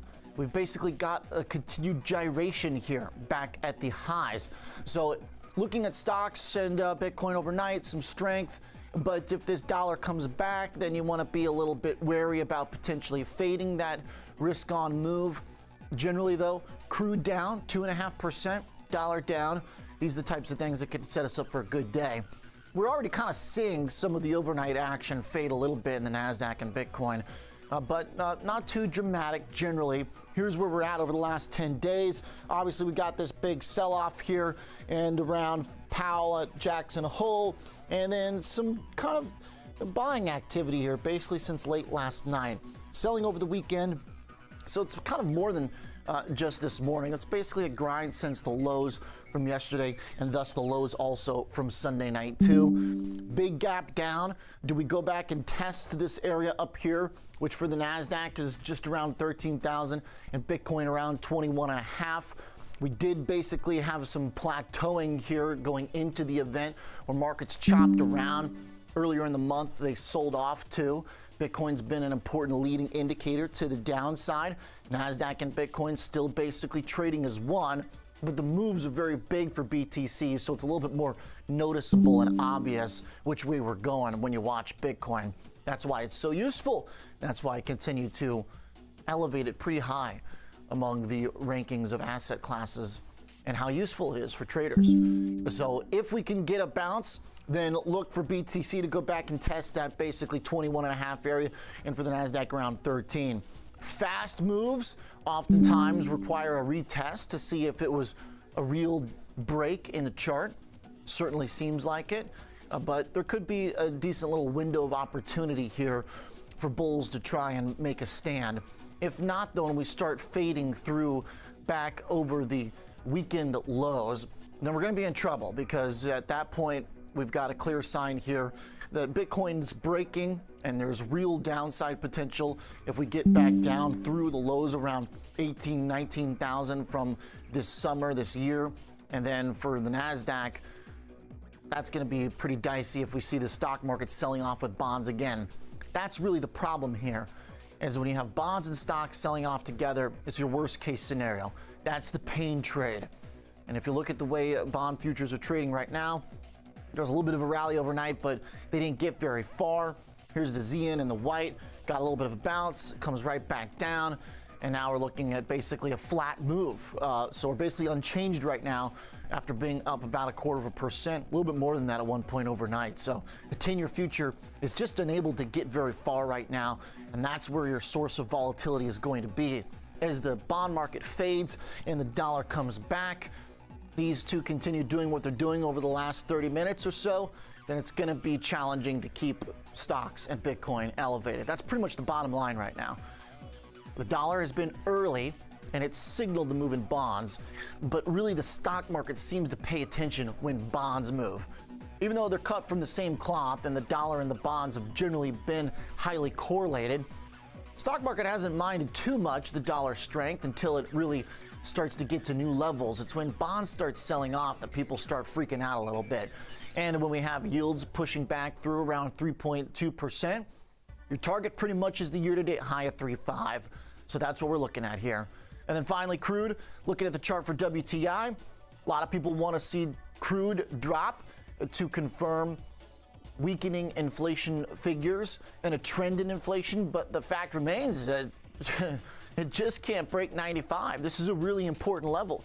We had a bunch of tests at 95 back here for WTI. We had a big gap up on the way up. This is the Russian invasion, and it was right holding here 95 before that. You pop, you come back down, you test, and then after all the drama, we basically hung out at 95 for a long time here in crude, and we're back. So it seems like there's a magnet at this level, and it's a pretty high level. Let's bring in Kevin Hicks, joining me here this morning with Caroline Woods to talk some stock news and some economic data.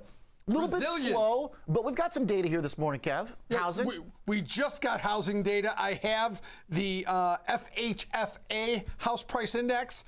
They were looking for up 0.9, comes in 0.1, so lower than expected. None of this real shocking, right? More soft data out of housing. The year over year, it was 18.3% a month ago, 16.2. So clearly, the weakness here in housing continues to slide here across the board. Every metric that we report on a weekly basis, Oliver, weaker than expected. Consistent, at least. We kind of know what to expect. It just keeps softening up, but it doesn't change the fact that it's a major problem, because this was essentially the pillar.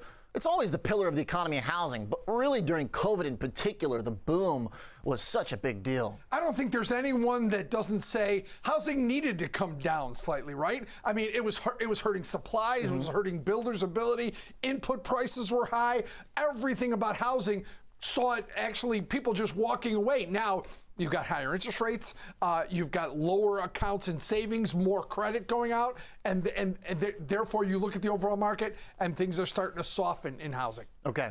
All right, so we've got data that continues to show weakening here. That's not encouraging. Yeah, we'll get Case-Shiller is coming out as well. If we got that yet, it came out. It comes out a little slow. They print that. We'll get consumer confidence coming up at 9 o'clock Chicago, 10 o'clock Eastern, and JOLTS. Remember the JOLTS data. More weakness expected there. Remember, it was over 11 for a while, 10.68 a month ago, looking for 10.4. So more leakage in the overall job openings. The question is, are those jobs getting filled, or are employers pulling them back? Right. Okay, so here's the Case-Shiller home price. We got a little bit below estimates again. Yeah, so it's pretty much across the board. Housing just keeps missing. Housing, if you average the both numbers, they were both looking for around 1% higher, both pretty significant misses here. Okay. Hey, where's Caroline in New York? We're missing somebody. Hey, there she is. Morning, Caroline. So data a little bit soft, but there is going to be a lot of it over the next couple days, and housing continue to be weak. Are people paying attention to this? You know, I think so, but I ask, so many times when I'm talking to economists, I ask about how big of a problem is this, and it really seems like this is, as kind of you guys already said, a necessary slowdown after unhealthy high levels during the pandemic. And it doesn't seem like anybody thinks that, yes, there's calls for this housing recession. We're possibly already in one. It doesn't, no one that I've talked to actually thinks it's just going to fall completely flat, because inventories still aren't there. So there are still, there is still demand, but there aren't, necessarily houses to, for people to buy. And obviously there's this affordability crisis. But as we've seen with even the retail figures and such, there are people who have money. It's just really the lower income people getting squeezed. So the lack of housing still maybe some support for this. The implications, too, for the stock market are a lot of companies and businesses that sold services and goods, not just the home builders, of course, but companies in the retail space. We got Best Buy earnings and retailers that had to change all their inventory, all the housing-specific stuff at Target they had over-inventoried. And I wonder if Best Buy and some of the big high-ticket electronic items fall in that category. It's trying to bounce this morning, but this has been a very troubled stock. It has. It's actually, it was up about 3% just a bit ago. It's now up about 0.6%. The one thing with Best Buy, inventories actually, they've remained under control. But as we have the graphic up here, let's run through the numbers. EPS of $1.54 on an adjusted basis actually topped expectations of the $1.29. Revenue, though, fell 13% to $10.33 billion. Shoppers are pulling back, or were pulling back and continue to, as inflation really kind of restricts their spending power. This was a sharp reversal from the same period last year when sales ticked 20% higher because we were in the thick of the pandemic. People were buying TVs and laptops, computers to work from home. And of course, there was still stimulus in the system. But this wasn't all that unexpected. Back in May, Best Buy cut its outlook. And then again in July, it slashed its outlook once again. So not a huge surprise here. Same-store sales declined by 12.1% versus the year-ago period. That was actually slightly better than Best Buy's earlier slashed forecast. It didn't give an exact figure for the current quarter, Q3, but said it expects a sharper decline than that 12.1%. But for the full year, it reiterated that it expects comp store sales to decline about 11% for the full year. On the earnings call, Best Buy did say that they're noticing some lower income customers are trading down, stretching their budgets, focusing on sales and promotions. So that's kind of in line with what we've heard from some of the other retailers that cater to kind of all levels of the income spectrum. In terms of inventories, actually inventories were down 6% versus the year ago period. So they're not dealing with that glut of items like Target and Walmart are. Although compared to 2019 levels, I believe it was up about 16%. So Best Buy, actually now it's up about 1.4%. So it seems like there's just it was a beat, but obviously a slowdown. So it seems like analysts or investors, I should say, just kind of trying to digest all of this information, but not to be confused with BBBY, which is also on my watch list. It's up 9% in the pre-market. So, oh my goodness.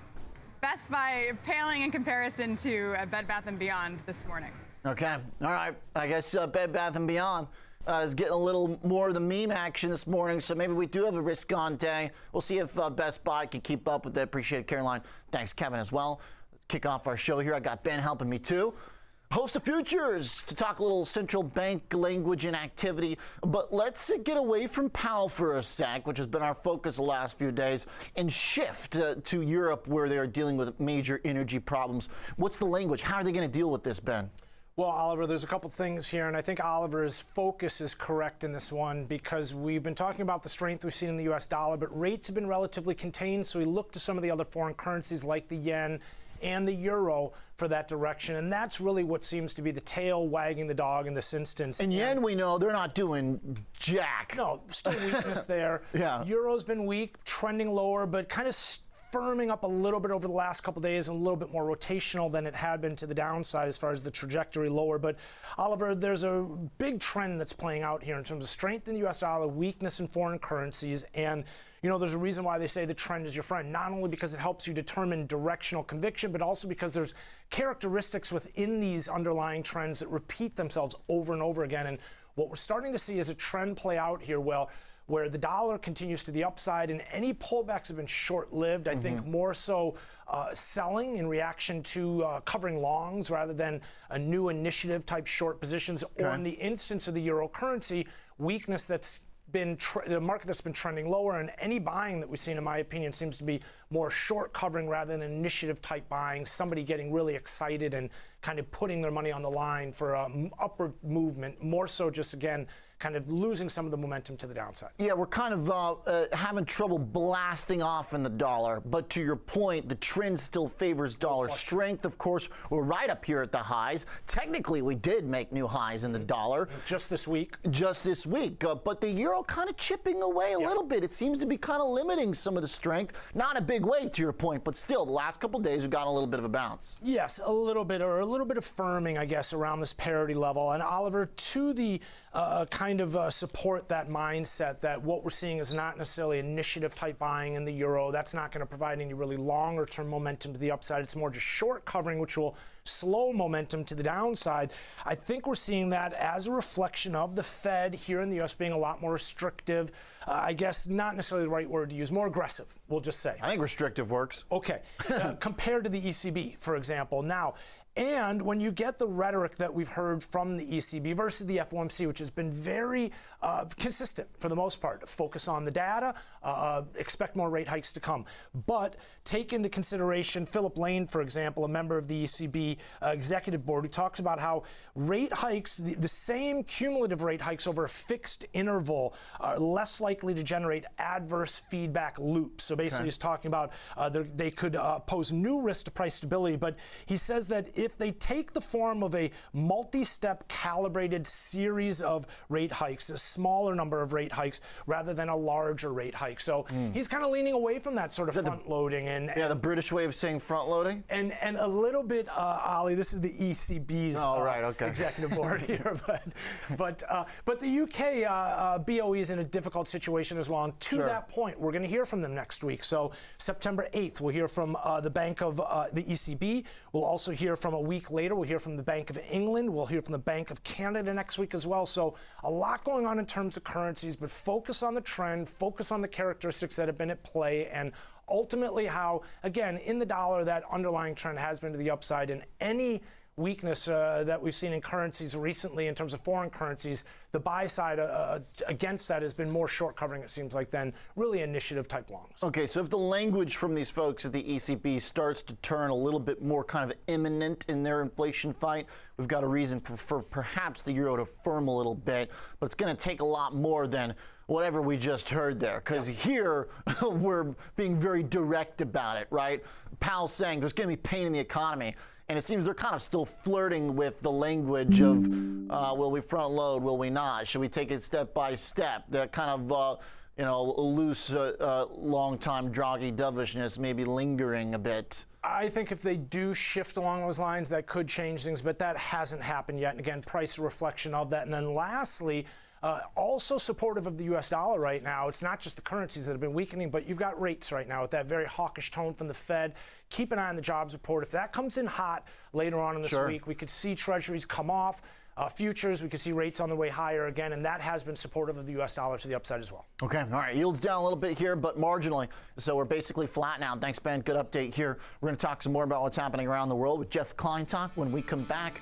Don't miss our weekly international update. Be right back.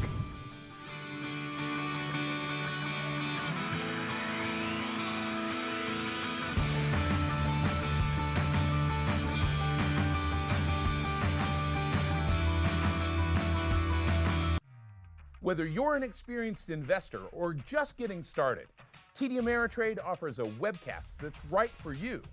Looking to improve your portfolio management skills? Our Portfolio Management webcast series breaks down key concepts like retirement planning, income generation, ETFs, and more. Best of all, you can ask questions by chatting directly with an education coach. It's interactive learning at its finest. Tune in live or watch on demand. Head over to tdameritrade.com/webcasts and start learning today.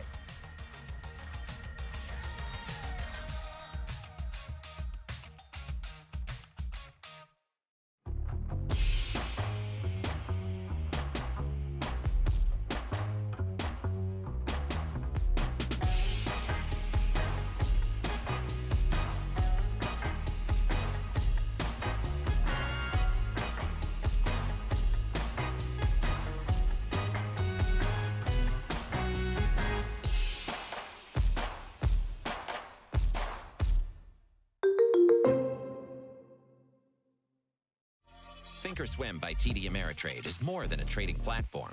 It's an entire trading experience that pushes you to be even better and just might change how you trade forever.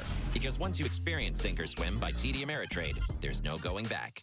Oh, yeah, I'm going to take off. Now, you downloaded the TD Ameritrade mobile app? Yeah, actually, I'm taking one last look at my dashboard before we board. And you have Thinkorswim mobile? So I can finish analyzing the risk on this position. You two are all set. Choose the app that fits your investing style. I'm Nicole Petalides, live on the floor of the New York Stock Exchange, empowering investors every single market day. Tune in to the TD Ameritrade Network.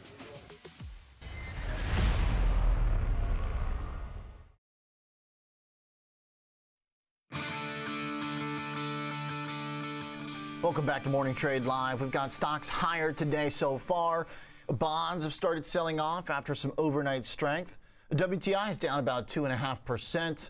Let's talk energy prices around the world with Jeff Kleintalk joining us, Chief Global Investment Strategist at Charles Schwab. Jeff, energy prices in Europe are just going ballistic, and we've had guests here saying as strong of phrases as Europe in economic implosion mode. You know, I think we've got to put these numbers in perspective. This morning, we had a crash in those electricity prices.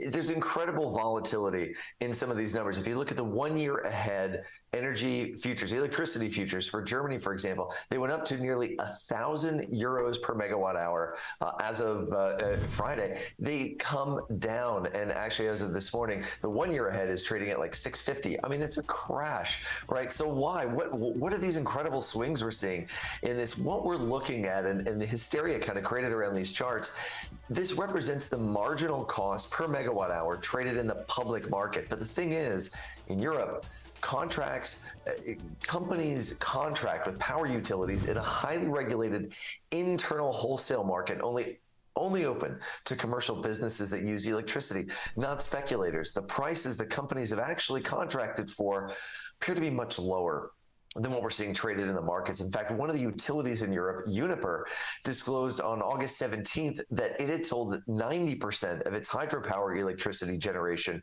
for next year at 41 euros per megawatt hour. That is well below the 1,000 the futures hit late last week. So the point I want to make is these numbers are going to swing. I think we can draw two way over the top conclusions about what it means for Europe and its energy situation. Yes, the firm's energy costs are high, but there may not be anywhere near as high as these future contracts, which only have, I think this contract has maybe 18 contracts of open interest. It is not highly traded. I think we've got to be cautious in the information we take away from some of these charts that are floating around. So there's volatility in both directions, cuts both ways. Could we have a scenario where the worst is past? How are we assessing kind of the inputs to this and what role geopolitics plays in it? Yeah, really important. So if we take a look at it all gets back to the natural gas situation in Europe. That's really what's been driving the electricity prices wild. Total supplies of piped Russian gas to the EU have fallen from an average of around 135 terawatt hours per month in the years before COVID to just about 30 terawatt hours per month now. But so far, it has not led to a crippling supply-demand imbalance. We've got demand low during the summer months, and therefore Europe has been able to meet its near-term demand by ramping up LNG imports, imported natural gas, as close as possible to the maximum capacity of about 130 terawatts per month. What that all means is that Europe has seen above average inflows of natural gas into storage this summer, surprising the naysayers and allowing all the major countries, I put together this chart, to get above 80% storage capacity. There's still a few countries that haven't hit it yet, but for the most part, you're looking at Italy, France, Germany, well above 80% or even just above 80%, well ahead of that November 1st target date and just ahead of that 3-day shutdown of the Nord Stream pipeline that starts on August 31st. Is it enough for winter? Maybe. In a cold winter month, the drawdown from these inventories can be as much as 200 terawatt hours a month, or almost 20% of the storage capacity. We can't use all the storage capacity. Maybe 800 terawatts of the 1,000 terawatts could be used. That's only about 4 months of exceptionally cold back-to-back months of winter supply. But if we don't get exceptionally cold weather back-to-back 4 months in a row, it's probably enough to last the November through March 5-month winter season. But if this winter is record cold, there could still be shortages. Sounds like the weather is going to play as big of a macroeconomic role as in recent memory. Yeah, exactly right. And so one of the things we've got to keep a close eye on. It certainly affected things even this summer. The very dry weather in Europe impacted the river water levels in the Rhine River, which has led to some issues with getting coal to some of the electrical power plants. So yeah, watching weather is going to be another pastime come this winter for Europe. At least right now, according to your chart, the capacity and the inventories are pretty close to the desired outcome, unless there's some kind of extreme winter event. Is that right? Yeah, that's my assessment. And so I think that the fear that Europe is headed into a depression as a result of this is probably a bit overdone. Maybe a mild recession is likely, just like it is here in the U.S. But I think the situation is better than most people have the perception of it is. Okay. So, Jeff, when we look at the data, is it showing up so far in that assessment of the economy and recession risk? We've seen some of the numbers pull back a bit, but is it just pretty much kind of in line with what we're seeing in some of the global post-COVID malaise that we are part of too? Yeah, it is. I mean, one of the ways we can try and see what the impact on businesses is here and abroad, in Europe and elsewhere, is taking a look at how companies are faring here with their input costs. Energy is a big input cost. Energy is, I shouldn't say it is an input cost. It's not a big one though. Energy is only about 1% of operating costs for most businesses, but raw materials can make up, in some cases, 50 to 60% of total costs. Of course, labor in some businesses makes up the bulk of those costs. And that's why soaring electricity prices are not crimping businesses, at least not yet. We can see evidence of this in the August flash Eurozone PMI for input prices. The PMI, you can break it down into different categories. What are they seeing on output prices, import prices, inventories, many things we look at. One of the things we can look at is import prices, and that includes business leaders' assessment of their, of course, input costs, which is raw materials and energy costs. It's been going down for 4 months in a row, including here in August. So the drop in materials costs, things like steel and copper and nickel, is offsetting the rise in energy, at least so far, as it relates to the business leaders' assessment of their operating costs. That's probably one of the reasons why earnings have held up reasonably well. Okay. So the earnings picture not deteriorating as much as the economic picture, or the economic picture just not quite falling apart the way maybe some of the description and worries have suggested? Well, maybe both, Oliver. You kind of put it in an interesting way. I mean, things are, Europe is still likely headed for a mild recession, and earnings are likely to come down a bit. Energy costs are certainly a contributor to the overall economic picture for sales and the like. But the idea that a depression is in store and the earnings outlook is plunging because companies are paying 50 times more to operate their factories simply isn't true. In fact, earnings estimates for Europe, as you can see here, for the rest of this year have remained stable. That's that gray line across the bottom there, the forecast this year for earnings growth of about 5% or so, despite the surge in electricity costs. This is not rolling over. You can see in some countries we've started to see a decline there in terms of the numbers as the assessment for the second half has weakened a little bit. That really hasn't been the case much for Europe. We haven't seen a big plunge here, again, suggesting that the energy cost still a relatively small share. And it's the overall picture of sales growth, which is slowing, which will ultimately, I think, be the bigger risk here, and not so much looking for the bottom up there on energy prices. Okay, great stuff. Hey, what's the UK doing right? The earnings expectations look totally different than everything else here. What's going on there? Yeah, the only thing that England has going for it is the fact that it's got a lot of North Sea crude, and a big portion of the earnings there for UK companies comes from companies like British Petroleum and Shell. About 55% of the earnings of the MSCI UK index are those two oil companies, and so that's why you see earnings shoot up even as the UK economy is looking worse by the day. And good fish and chips. It's not the only thing they got going for them. And the Hippodrome in London. They got that too. But other than that, yeah, the North Sea oil inventories. Jeff, great stuff. Appreciate it as always. Thanks a lot. Thanks for having me. Good to see you. All right, same thing. Jeff Kleintop, Chief Global Investment Strategist. All right, a look here at perhaps the silver lining or the bright side of the situation across the pond and the energy crisis. Excellent perspective from Jeff as always. Coming up, let's talk some stocks and a little news flow out of Meta's WhatsApp. Interesting international partnership there. A Boeing order as well that we'll talk about. And a big move in the meme stocks. They're running again, as Caroline mentioned. Interesting morning for Bed Bath & Beyond. Trading right now at $14.50.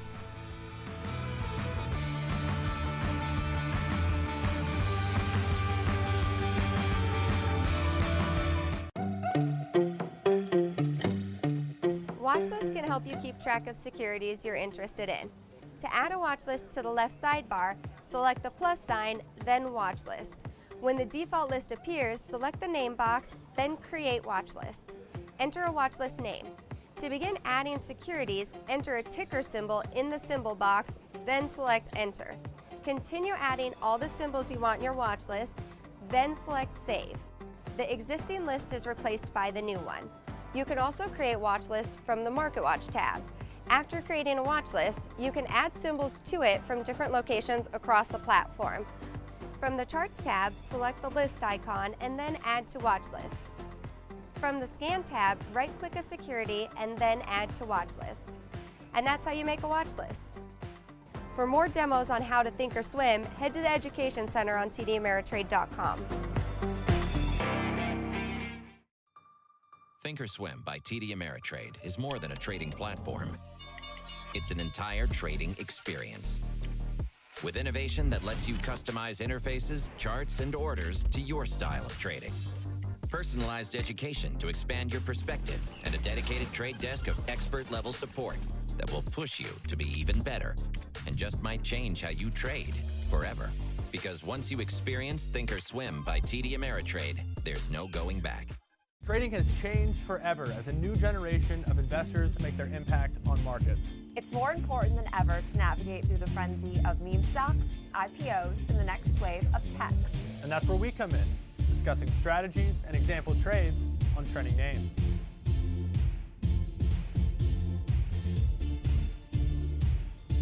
Take control of your financial future. Next Gen Investing, weekdays at 1 p.m. Eastern, only on the TD Ameritrade Network. Stocks opening stronger this morning. A change of pace from the past week, and equities catching a bit as bonds are quiet this morning, though they did fade from some overnight strength. The dollar is down, and crude oil is down as well. Another important couple of inputs for the stock market of late. So a dollar softening up, 108.5 right now, and equities catch a bit at the open. Bitcoin's up about 1.5% right now. And the meme stocks are going wild. I got George Tillis here with me this morning to try and make sense of what's going on. Joining us from Salt Lake, our contributor. So George, Bed Bath & Beyond apparently is the new poster child of the meme stocks.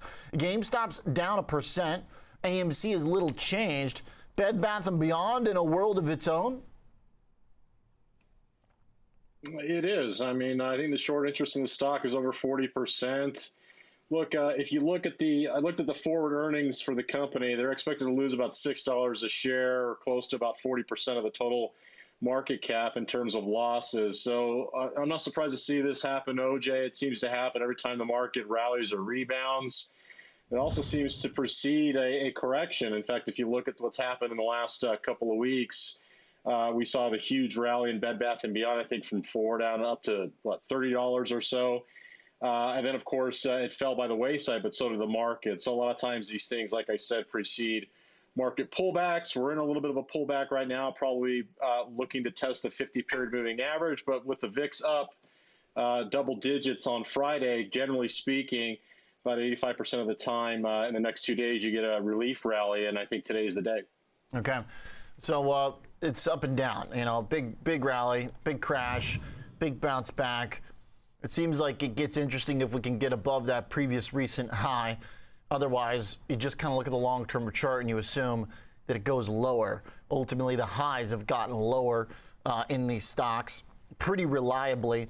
GameStop, AMC have proven that out.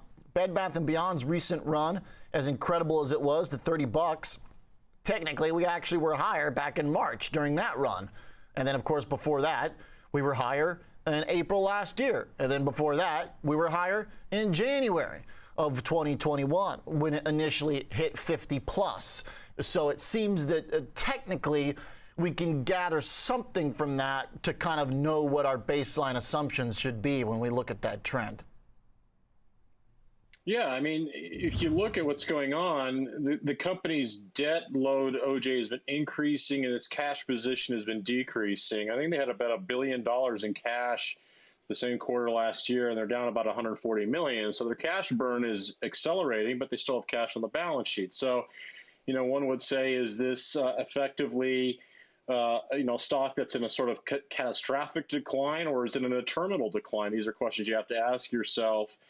But at the same time, the other thing you have to keep in mind is a lot of the people who are buying the stock say that there's no shares available to short. I disagree with that because the company will dilute the shareholders by issuing more shares. And so that makes it easy for short sellers to cover it. So there's this tug of war. We obviously know what's going on.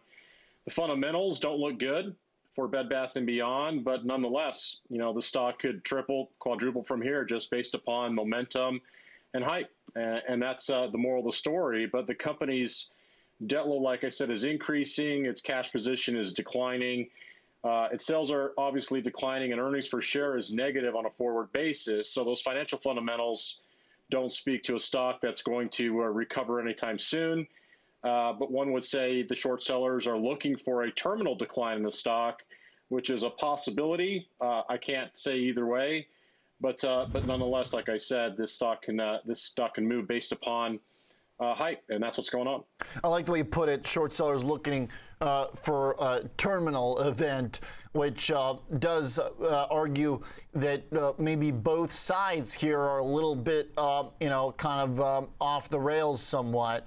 The deteriorating fundamentals in many's eyes makes it an uninvestable company, but the short interest maybe arguably makes it an unshortable company when you're looking to try and trade against this, force that really is a force that keeps popping it, because even though the highs might be trending lower, it effectively becomes a game of timing when you have these giant runs, and nobody really can time things unless you're doing something that you're not supposed to be doing.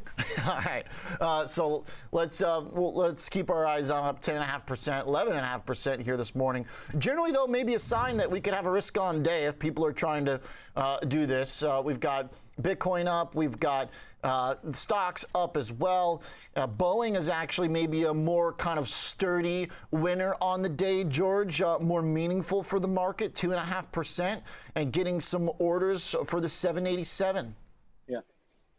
So this one's getting a little interesting for Boeing. I mean, I looked at the 5-year chart for the company, OJ. This is obviously pre-pandemic. It's down about 32%, down 20% year to date. But overall, something meaningful happened last quarter when they reported. They actually reported positive operating cash flow, and that, again, is a good sign getting closer towards free cash flow and resumption of profitability on a consistent basis. Now, more orders obviously help. So today they got another order from Taiwan's main airline, and again, 16 787 jets, $2.1 billion. And looking at July, the orders were in total about 130 million planes. 100 came from Delta Airlines. They're getting orders from Canada Air, UPS, and they also have their aerospace, defense, and satellite business that helps shore up their commercial airline business, which, again, outside of the pandemic had been challenged because of the 787 problem. So the company on a forward basis looks to be, based upon the company's estimates, to be profitable for the next 4 quarters. Again, they have in the past 3 quarters missed on those estimates, so I'm not saying they're going to hit those numbers, but overall things look like they're improving for Boeing. They're getting new orders, and like I said, looking at last quarter's report, positive operating cash flow gives you an idea that costs are in line, and they're starting to increase in the number of sales for total commercial jet units. Is this a big turning point for them, George?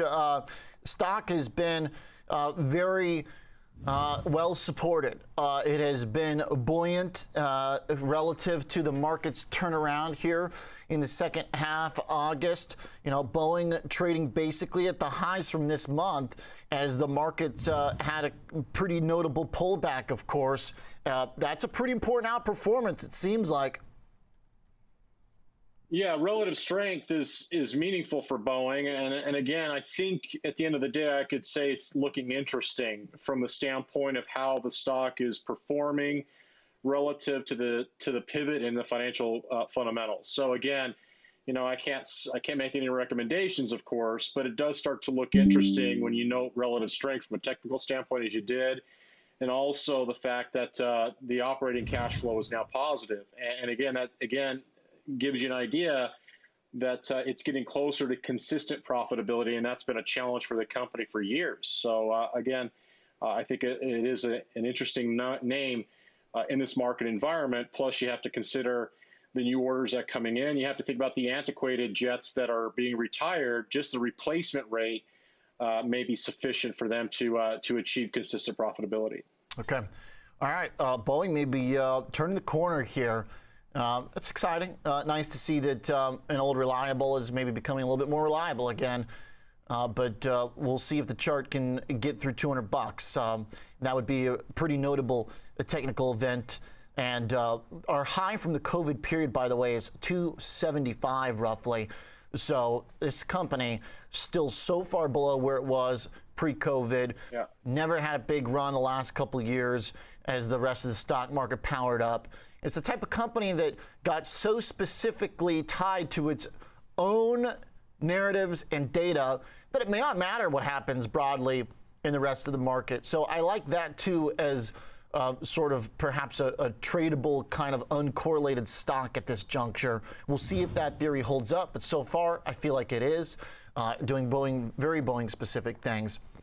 George, how about Meta and the deal that WhatsApp is making? What do you think? Stock's a little changed here.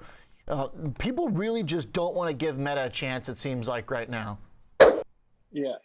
I mean, look, the stock is down still over 50% year to date. The business pivot, what is the metaverse? Are investors and institutional investors confident in their business model? These are questions you have to ask yourself because the stock, as you mentioned, is not being given a chance, and it's not performing well. It's actually near the June lows. That's not necessarily a good sign. They're launching a grocery delivery service through WhatsApp in conjunction with their partner Jio, which is out of India. Is this, a game changer? I don't necessarily think so, but overall, let the market language, kind of give you an idea of what's going on with the business. And I think the business itself, from a profitability standpoint, is still there. But looking at last quarter's report, the first decline in revenue since its inception or since it became public. And that's, again, giving you an idea that the macro conditions have been really weighing on it. You have to think about the competitive position it's in relative to what's going on with Apple and privacy issues. That has been a challenge in of itself. But the business itself seems to be pivoting. And I think right now investors are staying away from it, at least from the standpoint of accumulation of new shares. So, in this case, when it comes down to a company like Meta, OJ, you got to wait for the next quarterly report to kind of get a gauge of whether or not the stock is going to reverse to the upside or potentially continue lower from here. Okay.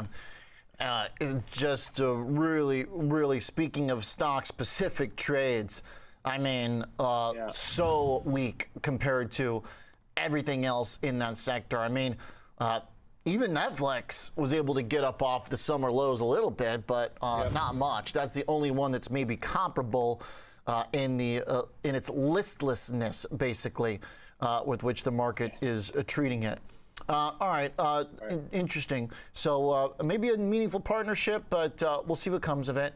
How about China stocks and Baidu, George? I think a little bit of attention that we should put on the Chinese companies after a very busy couple of weeks of headlines and earnings too that look pretty decent on the surface, but the stock's getting creamed.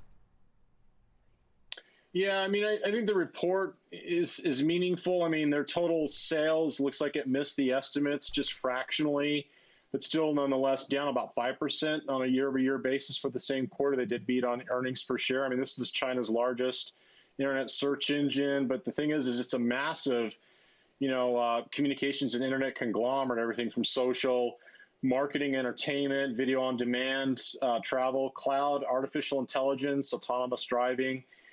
Their cloud-based sales on a year-over-year basis was up over 30%. So that's impressive. Quarter over quarter was up 10% for Baidu. This is a tough situation. The companies, a lot of these large market cap companies like Pinduoduo, Alibaba, they're just very volatile, and they're really just headline-centric movers right now. But at the end of the day, there might be something here based upon changes in the regulatory framework for Chinese capital-based companies like these names, like Baidu, like Alibaba, and so forth. And they really just trade on headlines and whatever effectively is going on with relationships with the United States from an accounting or regulatory standpoint, but also from listing concerns or delisting concerns. But I will say this: if you look at Baidu, look at the balance sheet, they got $28 billion in cash, and the stock equity market capitalization is only $50 billion. So that's close to 60%. And I think that's one of the reasons why the stock is relatively flat. I know it's down today, but on a year-to-date basis, it's been relatively flat because it has a very solid balance sheet, and overall costs seem to be in line, but total sales were down, and that's based upon a decline in marketing and sales, but also you have to think about COVID lockdowns, which have affected China's growth, at least in the last couple of quarters. Okay. So it's a tough crowd right now, the Chinese investing community. There's just, I guess, too much risk and overhang. At the end of the day, our risk here is that our recovery is plagued by inflation. The risk there is that maybe they don't even recover to the same extent. So I guess pick your poison, if you will. Generally, though, these stocks put their lows in earlier this summer. So there is that. But they didn't come up quite as much as our own stock market did, especially the big tech companies. So it just seems like still, even with our own problems here, the U.S. stocks on the tech side are still a little bit favored. Thanks, George. Great stuff. Nice analysis on the big movers this morning. Appreciate it, GT. When we come back, let's talk a few other tech names. The HPs, Q and E. Stick around. We'll do some trading as well. Stocks fading a little bit from a strong open right now, as the NASDAQ is little changed.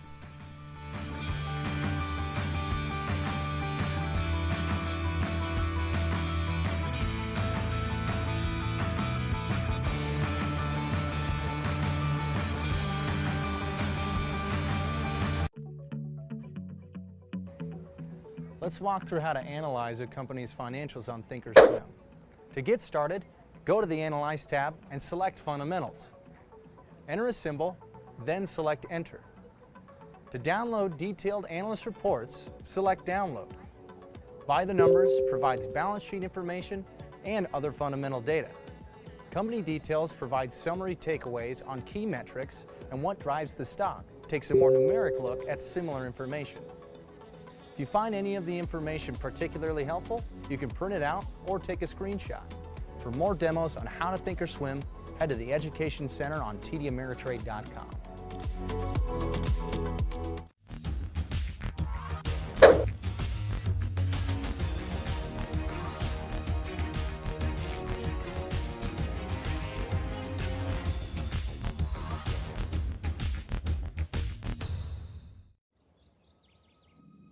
We empower those who act.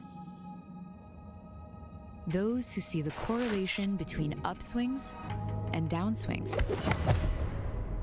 Those who manage risk by meeting each obstacle with a perfectly executed strategy, a measured approach, the right tools, driving accuracy. CME Group, where risk meets opportunity.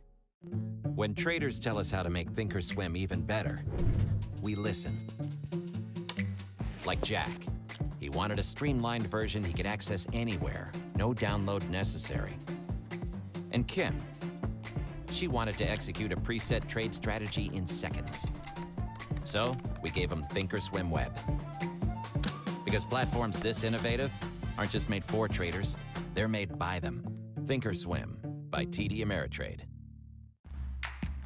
Many traders may be willing to take on additional risk in pursuit of aggressive growth in their portfolio. More power to them. But if you're looking for a less risky alternative, you might want to consider checking out our income investing course. In the income investing course, you'll explore investing strategies designed to generate regular income and preserve capital. First, we'll delve into risk and return preferences. You will learn about the different ways to allocate a portfolio and create a payment schedule. Then we'll take a deep dive into the assets commonly held in income portfolios: dividend stocks, bonds, equity REITs, and cash.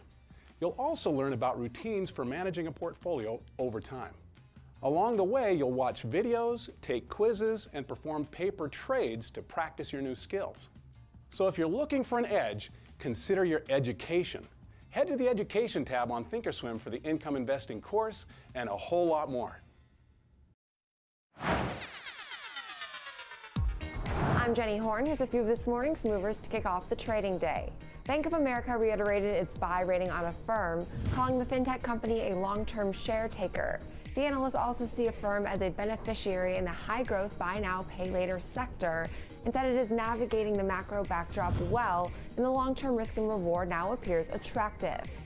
Citigroup reiterated its buy rating on shares of Micron, reiterating its belief that every company and end market will correct. The firm highlighted Micron as well as analog devices as its favorite ways to play the semiconductor downturn. The analysts continue to believe we are entering the worst semi-weakness in at least a decade, possibly since 2001. They expect every company in their coverage to then correct as a result. And UBS lowered its price target on DocuSign to $65 a share from $70 with a neutral rating, ahead of its second quarter results. The analyst said his checks that assess demand and sentiment give a more cautious tone. He said expects another guide lower for DocuSign's fiscal 2023 outlook seems likely, while the stock's valuation does not look compelling given its growth and total addressable market penetration. This has been your TD Ameritrade Network Market Update. Back to Morning Trade Live with Oliver Rennick.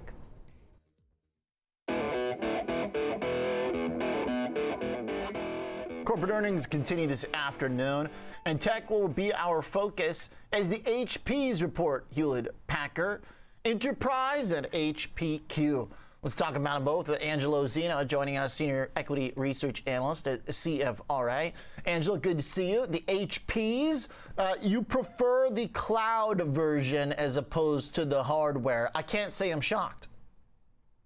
Yeah, definitely prefer the cloud version over the HPQ. And I think kind of, maybe it's confirmed to some extent after Dell reported last week. I mean, Dell clearly got annihilated last week when they reported, and both HPQ and HPE kind of get hit on the news, in conjunction with the Dell report. And really, as far as Dell is concerned, I mean, they highlighted really weakness on the PC side of things, clearly driven by the consumer side of things. But you're also starting to see some weakness or softness on the enterprise side, where they had to really kind of go into their backlog there. So that's worrisome, I'd say, on the HPQ side of things. On the enterprise side of things, listen, the backlog we think remains very strong in nature, despite the fact that you continue to see supply constraints out there, and despite the fact that there are concerns on the macro side of things. So we think as far as visibility is concerned, HPE should hold up better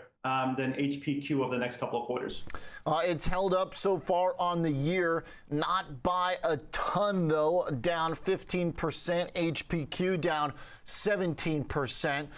So there's been some of that outperformance on the enterprise and on the cloud side. How much of a difference, like numerically on top line growth are we talking? I mean, listen, I think at the end of the day, it's really about expectations here. I mean, neither of these companies we're talking about wild growth here. I mean, you're talking about low single digit growth, at the end of the day for these companies, as long as they don't kind of go negative. And we do see potential for negative, negative or downside risk to HPQ and potential negative year-over-year growth in the coming quarters for HPQ as they start lapping some tougher numbers, as well as that backlog starts to wean down on the PC side of things. As far as HPQ is concerned, what's really going to be important is the recovery on the printing side of things and how sustainable that is, because you're looking at high teens operating margins in terms of the printing side, whereas PC margins, operating margins closer to about 6 to 7%. So if they can see some nice recovery and sustainability from some of the alleviation of supply constraints out there, maybe HPQ holds up fairly well this earnings and in terms of the guidance, but we still see risk thereafter. On the E side of things, again, I think you're looking long-term 3 to 4% top-line growth, nothing crazy. Like the visibility there a lot more, and the free cash flow return given the stability there.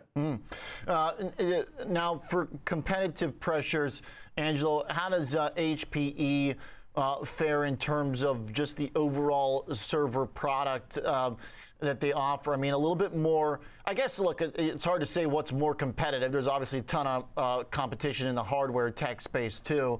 But are they taking market share in the cloud industry? Are they surviving the pressure from peers? What is sort of their rank among the leaders? Yeah, I mean, listen, I think at this point in time, I wouldn't necessarily call either of them, significant share takers. But, that being said, on the HPE side of things, I think the share is actually held up much better in terms of their core businesses in both servers as well as storage. Relative to what you're seeing on the HPQ side of things, where HPQ is losing considerable share here in 2022, largely because of their more consumer-oriented emphasis relative to a company like Dell, which is, of course, more enterprise-oriented. So they're seeing a lot more share loss on their end of things. I think HPE, I'd say, is more neutral in nature, not necessarily a significant share taker or loser. Okay. All right. And the buy rating for HPE, a hold for HPQ. We're going to trade it with that in mind. Angelo, thank you as always. All right. Thanks for having me. All right. Earnings this afternoon. Let's get ready for it. Tom is standing by to do some trading. Okay, Tom, let's start on a positive note here because the market needs it. We're fading pretty hard after a good overnight session. NASDAQ now basically flat. HPE, though, is positive. What's your approach here going into earnings? Well, it's a cheap stock. So, you know, $13, yeah, buying the shares isn't a big capital requirement. To Angelo's point, if you have a more bullish view, you can buy the shares. I looked at something a little bit different where I'm going to take advantage of maybe duration on this one because maybe this earnings won't be a catalyst, but maybe it's got some upside going into the end of the year, into early 2023. So I looked at something. The option market's pricing in about a plus or minus 6.5% move in the shares. So you know, pretty big on a percentage basis. So implied volatility is elevated. So I went out in duration where volatility is a little bit lower than the near-term options, going out to the January 12 strike call. So it's a stock replacement type of strategy where I'm going to buy a deep in the money call. It's got about a 75 delta on it, so it's going to react more like the stock does because it's in the money. Buying this 12 strike call for a debit of about $2.25. That's going to be your risk as opposed to buying the shares at around $13. You can buy these calls for about $2.25 each. That's going to be your risk, $225 per call. Now, if you pay $2.25, your break even is going to be about $14.25 to the upside. That's only about 3% above the current share price in HPE, so you don't need that big of a move, but I think the key is you're giving yourself about 143 days until expiration. So this is that stock replacement type strategy where you can buy a cheaper call that's in the money. Now, the extrinsic value on this call, how much option premiums in this call because it's deep in the money, it's only about 50 cents. So that's going to be, you know, basically the option premium that's expanded the price of those calls as opposed to you know, maybe just being the intrinsic value there because it's got a higher delta. So that break even only about 3% above the current share price, and you're giving yourself plenty of time in this position. Okay. All right. What about HPQ? Different approach given the tempered view by Angelo? Is just a straight up hold here? Yeah, I think maybe you want to be, but the key with HPQ and HPE, they both pay dividends, but HPQ, about 3.1% dividend yield on this one. Not bad. Yeah, so getting more than the 10-year. Yeah, it's yield, right? Say you want to own a little bit, 20 bips. Yeah, say you want to own the shares, and then implied volatility in the near-term options pretty high at this point going into this earnings result.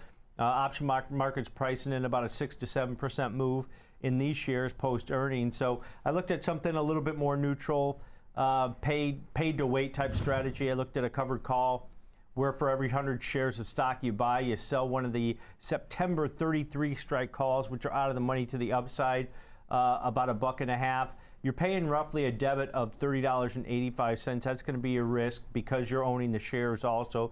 You get to collect that dividend yield, but even if HPQ doesn't move, or maybe it grinds a little bit higher, remains near that 33 strike, you have that ability to roll that option too on a month-to-month or week-to-week basis, which will increase potential profitability. You've got 17 days till September expiration, so you're creating yield by selling that call to the upside against your long stock, but then you're also capturing yield because you've owned the shares, and you're buying the shares at a discount by selling that out of the money call to the upside in the September cycle. So this might be that more conservative paid to wait type strategy. Okay. All right. So buying the call in HPE with a little bit of time on it. Right. And for HPQ, taking a little bit of a different approach. Maybe sell to that guy, sell to that version of yourself in this case. Right. Okay. All right. Thanks, Tom.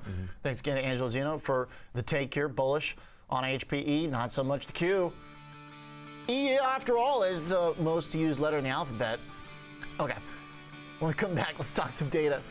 Consumer confidence jolts. We're going to trade Chewy. The market faded down. Strong start, but didn't really go anywhere. Getting kind of ugly. More than, about a whole % of reversal now. NASDAQ earlier this morning, now more about 1.5%. The NASDAQ was trading at 12.7 earlier, real early this morning, like at the dawn hours. So it's a pretty ugly turnaround.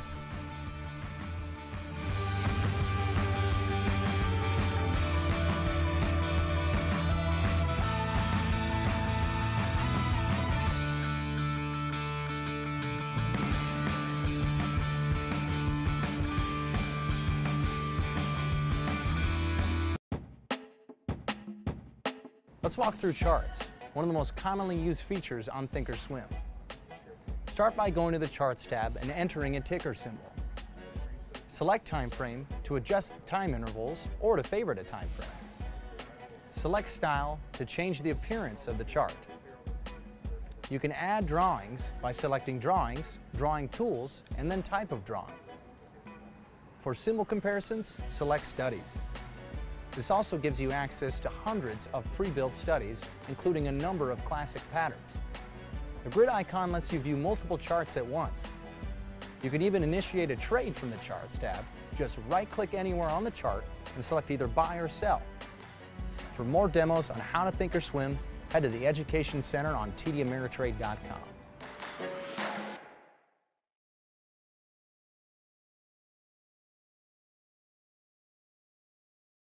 When traders tell us how to make thinkorswim even better, we listen. Because platforms this innovative aren't just made for traders, they're made by them. thinkorswim Trading from TD Ameritrade. It's a 13-hour flight. That's not a weekend trip. 15 minutes to wait. Wow, I gotta take off. Now, you downloaded the TD Ameritrade mobile app so you can quickly check the markets? Yeah, actually, I'm taking one last look at my dashboard before we board. Excellent. And you have thinkorswim mobile? So I can finish analyzing the risk on this position. You two are all set. Have a great flight. Hey, thanks. We'll see ya. Ah, they're getting so smart. Choose the app that fits your investing style.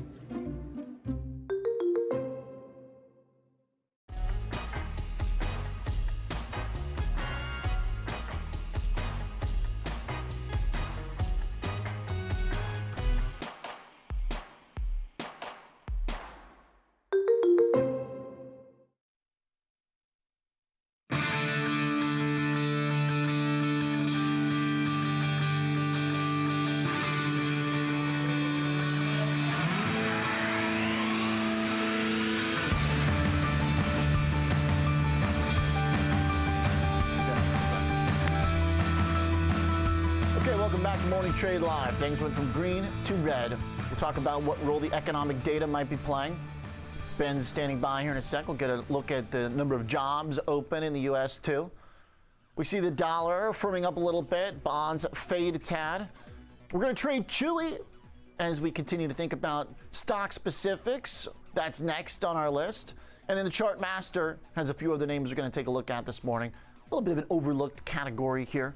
Right now, let's talk about that data because equities are fading from the early strength, Ben. Dollar getting a little bit firmer.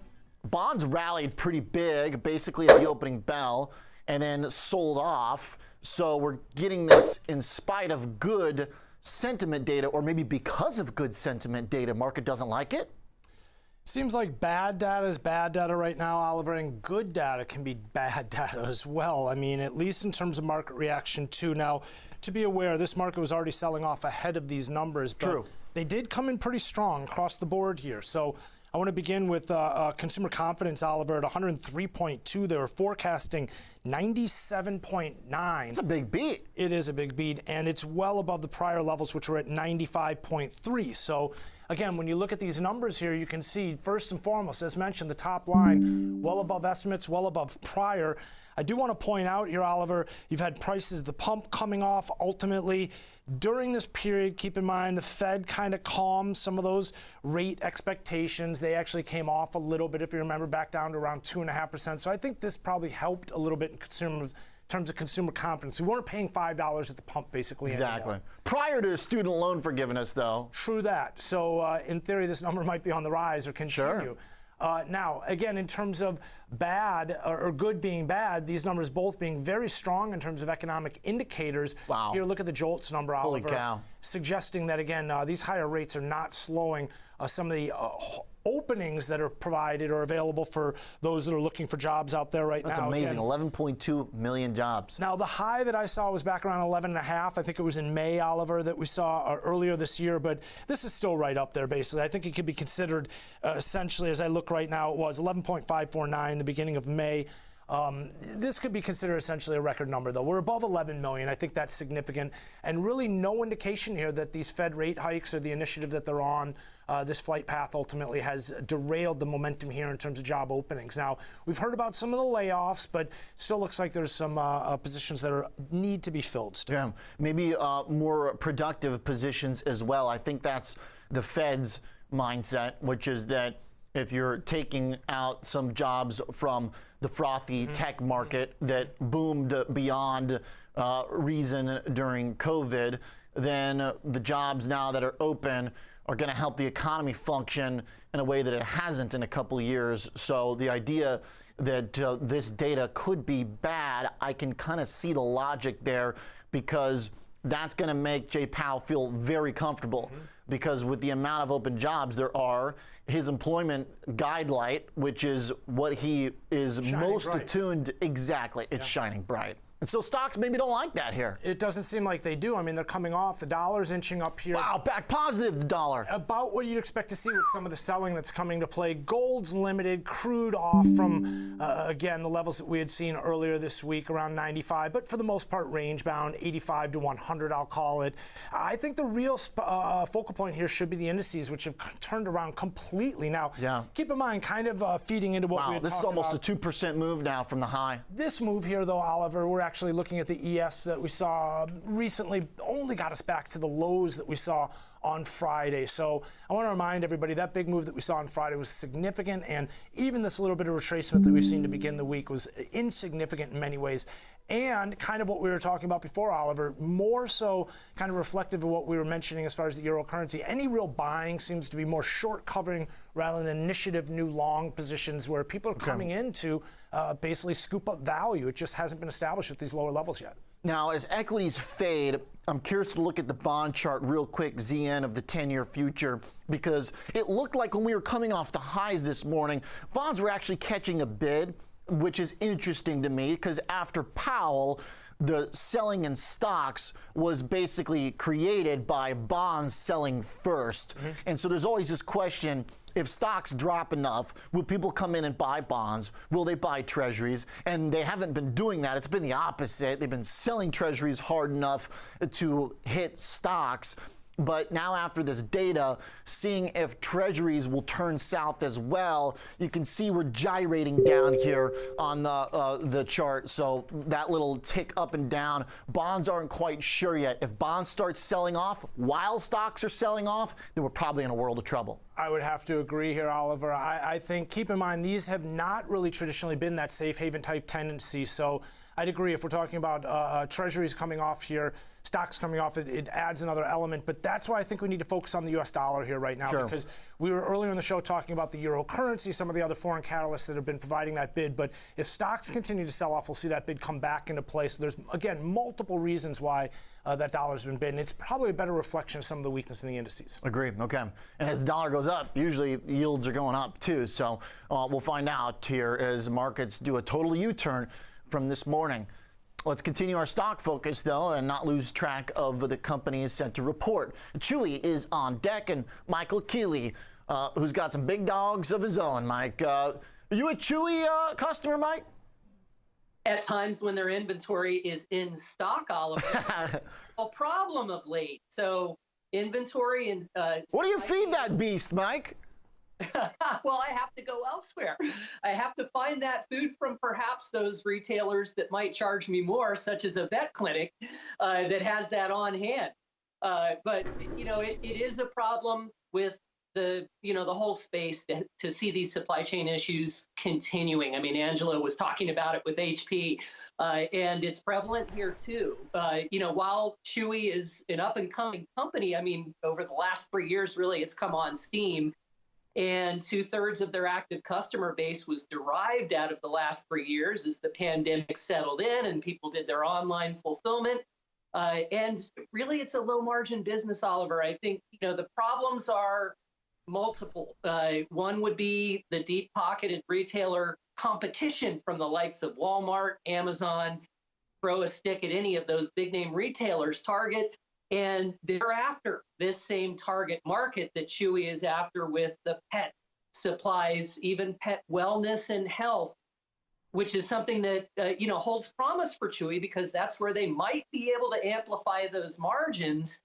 But it's a big might at this point because we haven't really seen that, in effect as of, this point to see the margins really inflate. And so, I would say that this quarter is basically holding ground with respect to where they were in the last quarter. I don't anticipate any big announcements, which would include things that analysts will point to that could grow the business, such as international business. The foray into Canada is likely to be the first, which isn't unusual at all for consumer products types of companies or packaged foods like this is.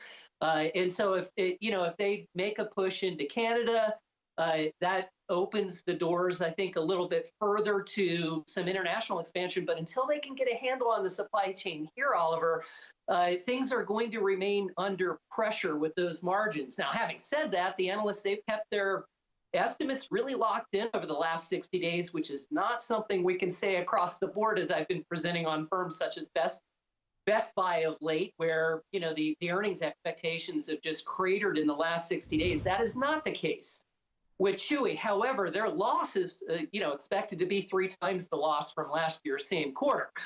So it's been a tough slog, and you can see that reflected in the trading that's taking place as well, Oliver, with the shares trading down to a long-term multi-year support at this point at around 37. Okay. All right.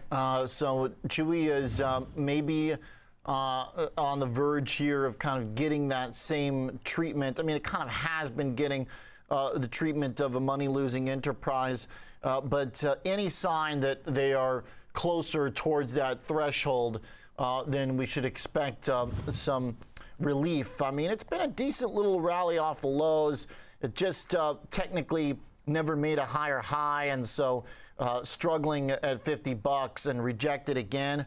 It doesn't seem like a coincidence that that's where the selling started here the last week. I would agree with that on the chart perspective. The other thing, the analysts collectively, they've got a fairly bullish position with price target sitting at the median at about 46 right now, which is nicely higher than where the shares are trading. But again, I point to this, this competitive threat in which Chewy really needs to spend up to optimize their freight distribution, to automate fulfillment centers, and the like, and their well-heeled competition from those firms that I mentioned earlier. They can do the same thing, and they've got other business lines as ballast to provide some of that cushioning in the event that they need to see higher margin elsewhere. So the thought is it's still the leader in online pet supplies, Chewy is, and they've got that first mover advantage. I think that is fairly clear. And, the trends are somewhat stabilizing at this juncture with respect to pet adoption and that sort of thing. No longer do we feel like, the number of pets that people have is going to drop off a cliff now that people are, returning to normalcy, if you will, returning to the workforce. Et cetera. But, that rapid pet adoption is really what fueled the uptrend and the updraft and a lot of that optimism. And so we're not seeing the net new customer adds that this firm had once added, and again, when the analysts are pointing to other locales and saying, well, maybe Brazil, that could offer a lot of, opportunity for Chewy. I mean, they're looking geographically and saying, well, there is a lot of money to potentially be made in the international arena because you don't have this type of business that is supplying, online fulfillment. Yeah. Like Chewy is to the same degree. And so again, there's promise, but that's at the end of a tunnel. And the question is, how soon will that light be here? Because to this point, growing the business dramatically is not the case for Chewy in terms of net customer adds, in terms of the product mix that they're selling, enhancing their margins. That's not exactly the case. So I know I've painted a somewhat somber perspective here of the business, but to your point, Oliver, this is a company that may be seen as out of favor when the market gets, and participants get more defensive and they see, what's in front of this firm in terms of being able to attain that profitability. They have yet to have a full year of positive operating profits. And that's not necessarily something that looks like it's right around the corner either. Really well said, and I don't think it's somber. I think it's probably appropriate given this steady and reliable downtrend in the company's shares. There's an explanation for it, and you gave it to us. So a good dose of reality ahead of the report. But a company here that, still has a case to be made long term that eventually that reliable buyer, as long as they can keep their inventories up, to your point earlier, will keep coming back. Not a confusing business, not some new, technological experiment. It's just stuff for your pets. So if they can get the financial house in order here, then you'd think eventually it'll come around. It's just the market doesn't seem like it's super interested in waiting while they lose money. And they can get 3.1% on their 10-year, I guess, changes some of the math. Appreciate it, Mike. Good stuff. Hey, and tweet us a picture of the pup, okay? I love that guy. Thanks, Michael Keeley, joining us from Salt Lake. Let's bring in Joel Hawthorne, head trader and CEO at themorningsnapshot.com. Okay, so Joel, what do you think here? A trend that you want to follow lower or chase this bounce from the last couple months at Chewy?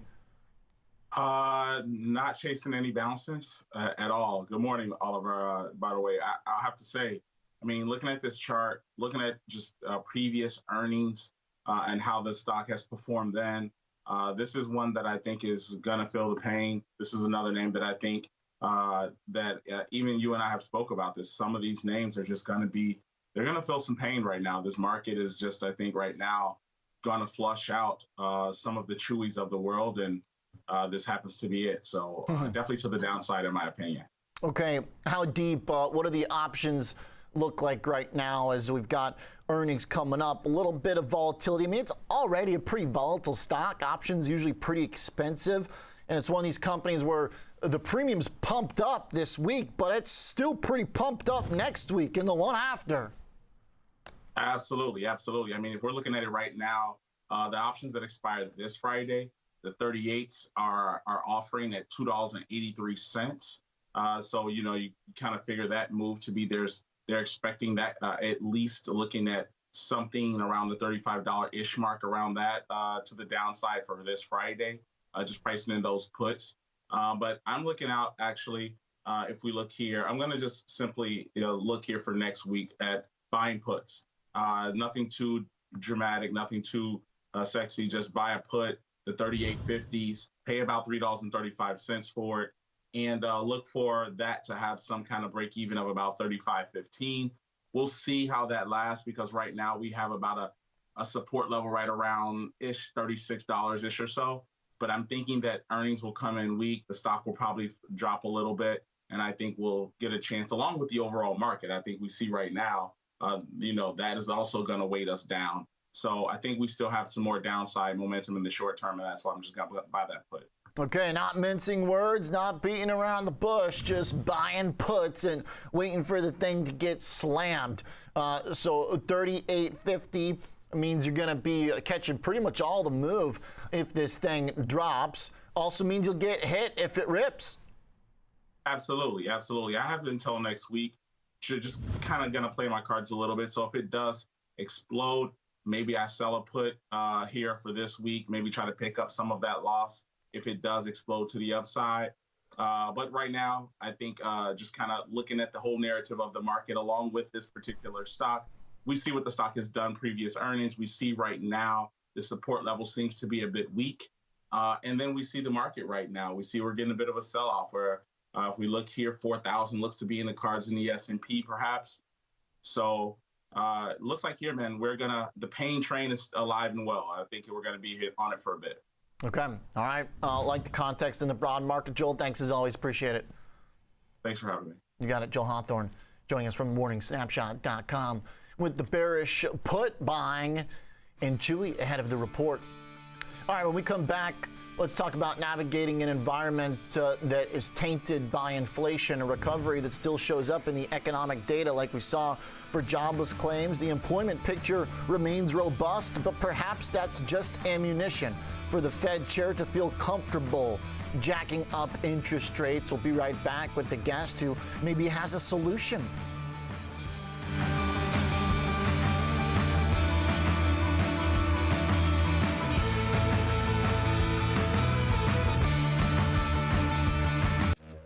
Whether you're an experienced investor or just getting started, TD Ameritrade offers a webcast that's right for you. Are you an active trader? Our active trading webcast series is designed to help you develop a deeper understanding of technical analysis, options, futures, and more. Best of all, you can ask questions by chatting directly with an education coach. It's interactive learning at its finest. Tune in live or watch on demand. Head over to tdameritrade.com/webcasts and start learning today.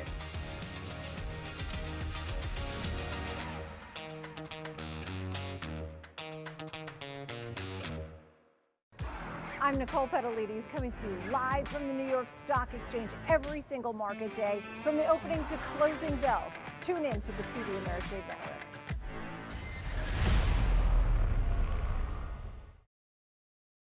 When traders tell us how to make Thinkorswim even better, we listen. Like necessary. And Kim, she wanted to execute a preset trade strategy in seconds. So we gave them Thinkorswim Web. Because platforms this innovative aren't just made for traders, they're made by them. Thinkorswim by TD Ameritrade. Trading has changed forever as a new generation of investors make their impact on markets. It's more important than ever to navigate through the frenzy of meme stocks, IPOs, and the next wave of tech. And that's where we come in, discussing strategies and example trades on trending names.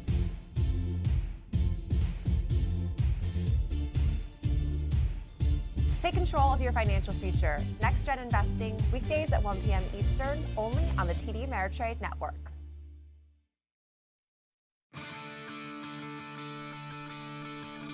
Once again, we see the perils of inflation, this time in the language from the Fed chair last week, telling us to expect pain in the economy. The market has responded in kind, and once again, we see bonds selling off with stocks this morning. That is the pain trade. Question is, what is the solution? Perhaps Doug Fincher has one for us, portfolio manager at Ionic Capital Management. Doug, welcome to the show. Thanks for being here. Hey, good morning. How are you? I'm looking at your CPII fund, and it seems like a pretty good way through this mess. Up here over the last few months since the debut. Tell me about it. Yeah, sure. So, I think just taking a step back, Oliver, inflation is really the Achilles heel for investors. We've been conditioned so long for 40 years. You buy stocks, you buy bonds, rates go lower, stocks go up, and you referenced the pain trade a minute ago. We saw it in the first 6 months of this year where risk parity and 60-40 strategies just got hammered. The worst since 2008 because you had correlation on the downside just like you had correlation on the upside. So that's a tough pill to swallow. And I think inflation's the real boogeyman out there. And you referenced Powell's comments a minute ago. The market's cracked a little bit since he spoke, but it hasn't really. VIX is sub 25, and remarkably, one of the things we look at, inflation swaps. So 1 year inflation swaps have gone from 6 to 3 in the last month. So as anxious as everybody says they are, there's a real disconnect out there, because in actuality, there's a lot of confidence in the fact that the Fed's going to get it under control. And, not to be cynical, but these are the same guys that, a year ago, Powell said inflation was under control at Jackson Hole. This year, he says inflation's the problem, and he's going to solve it with higher rates. So it's a really tricky environment.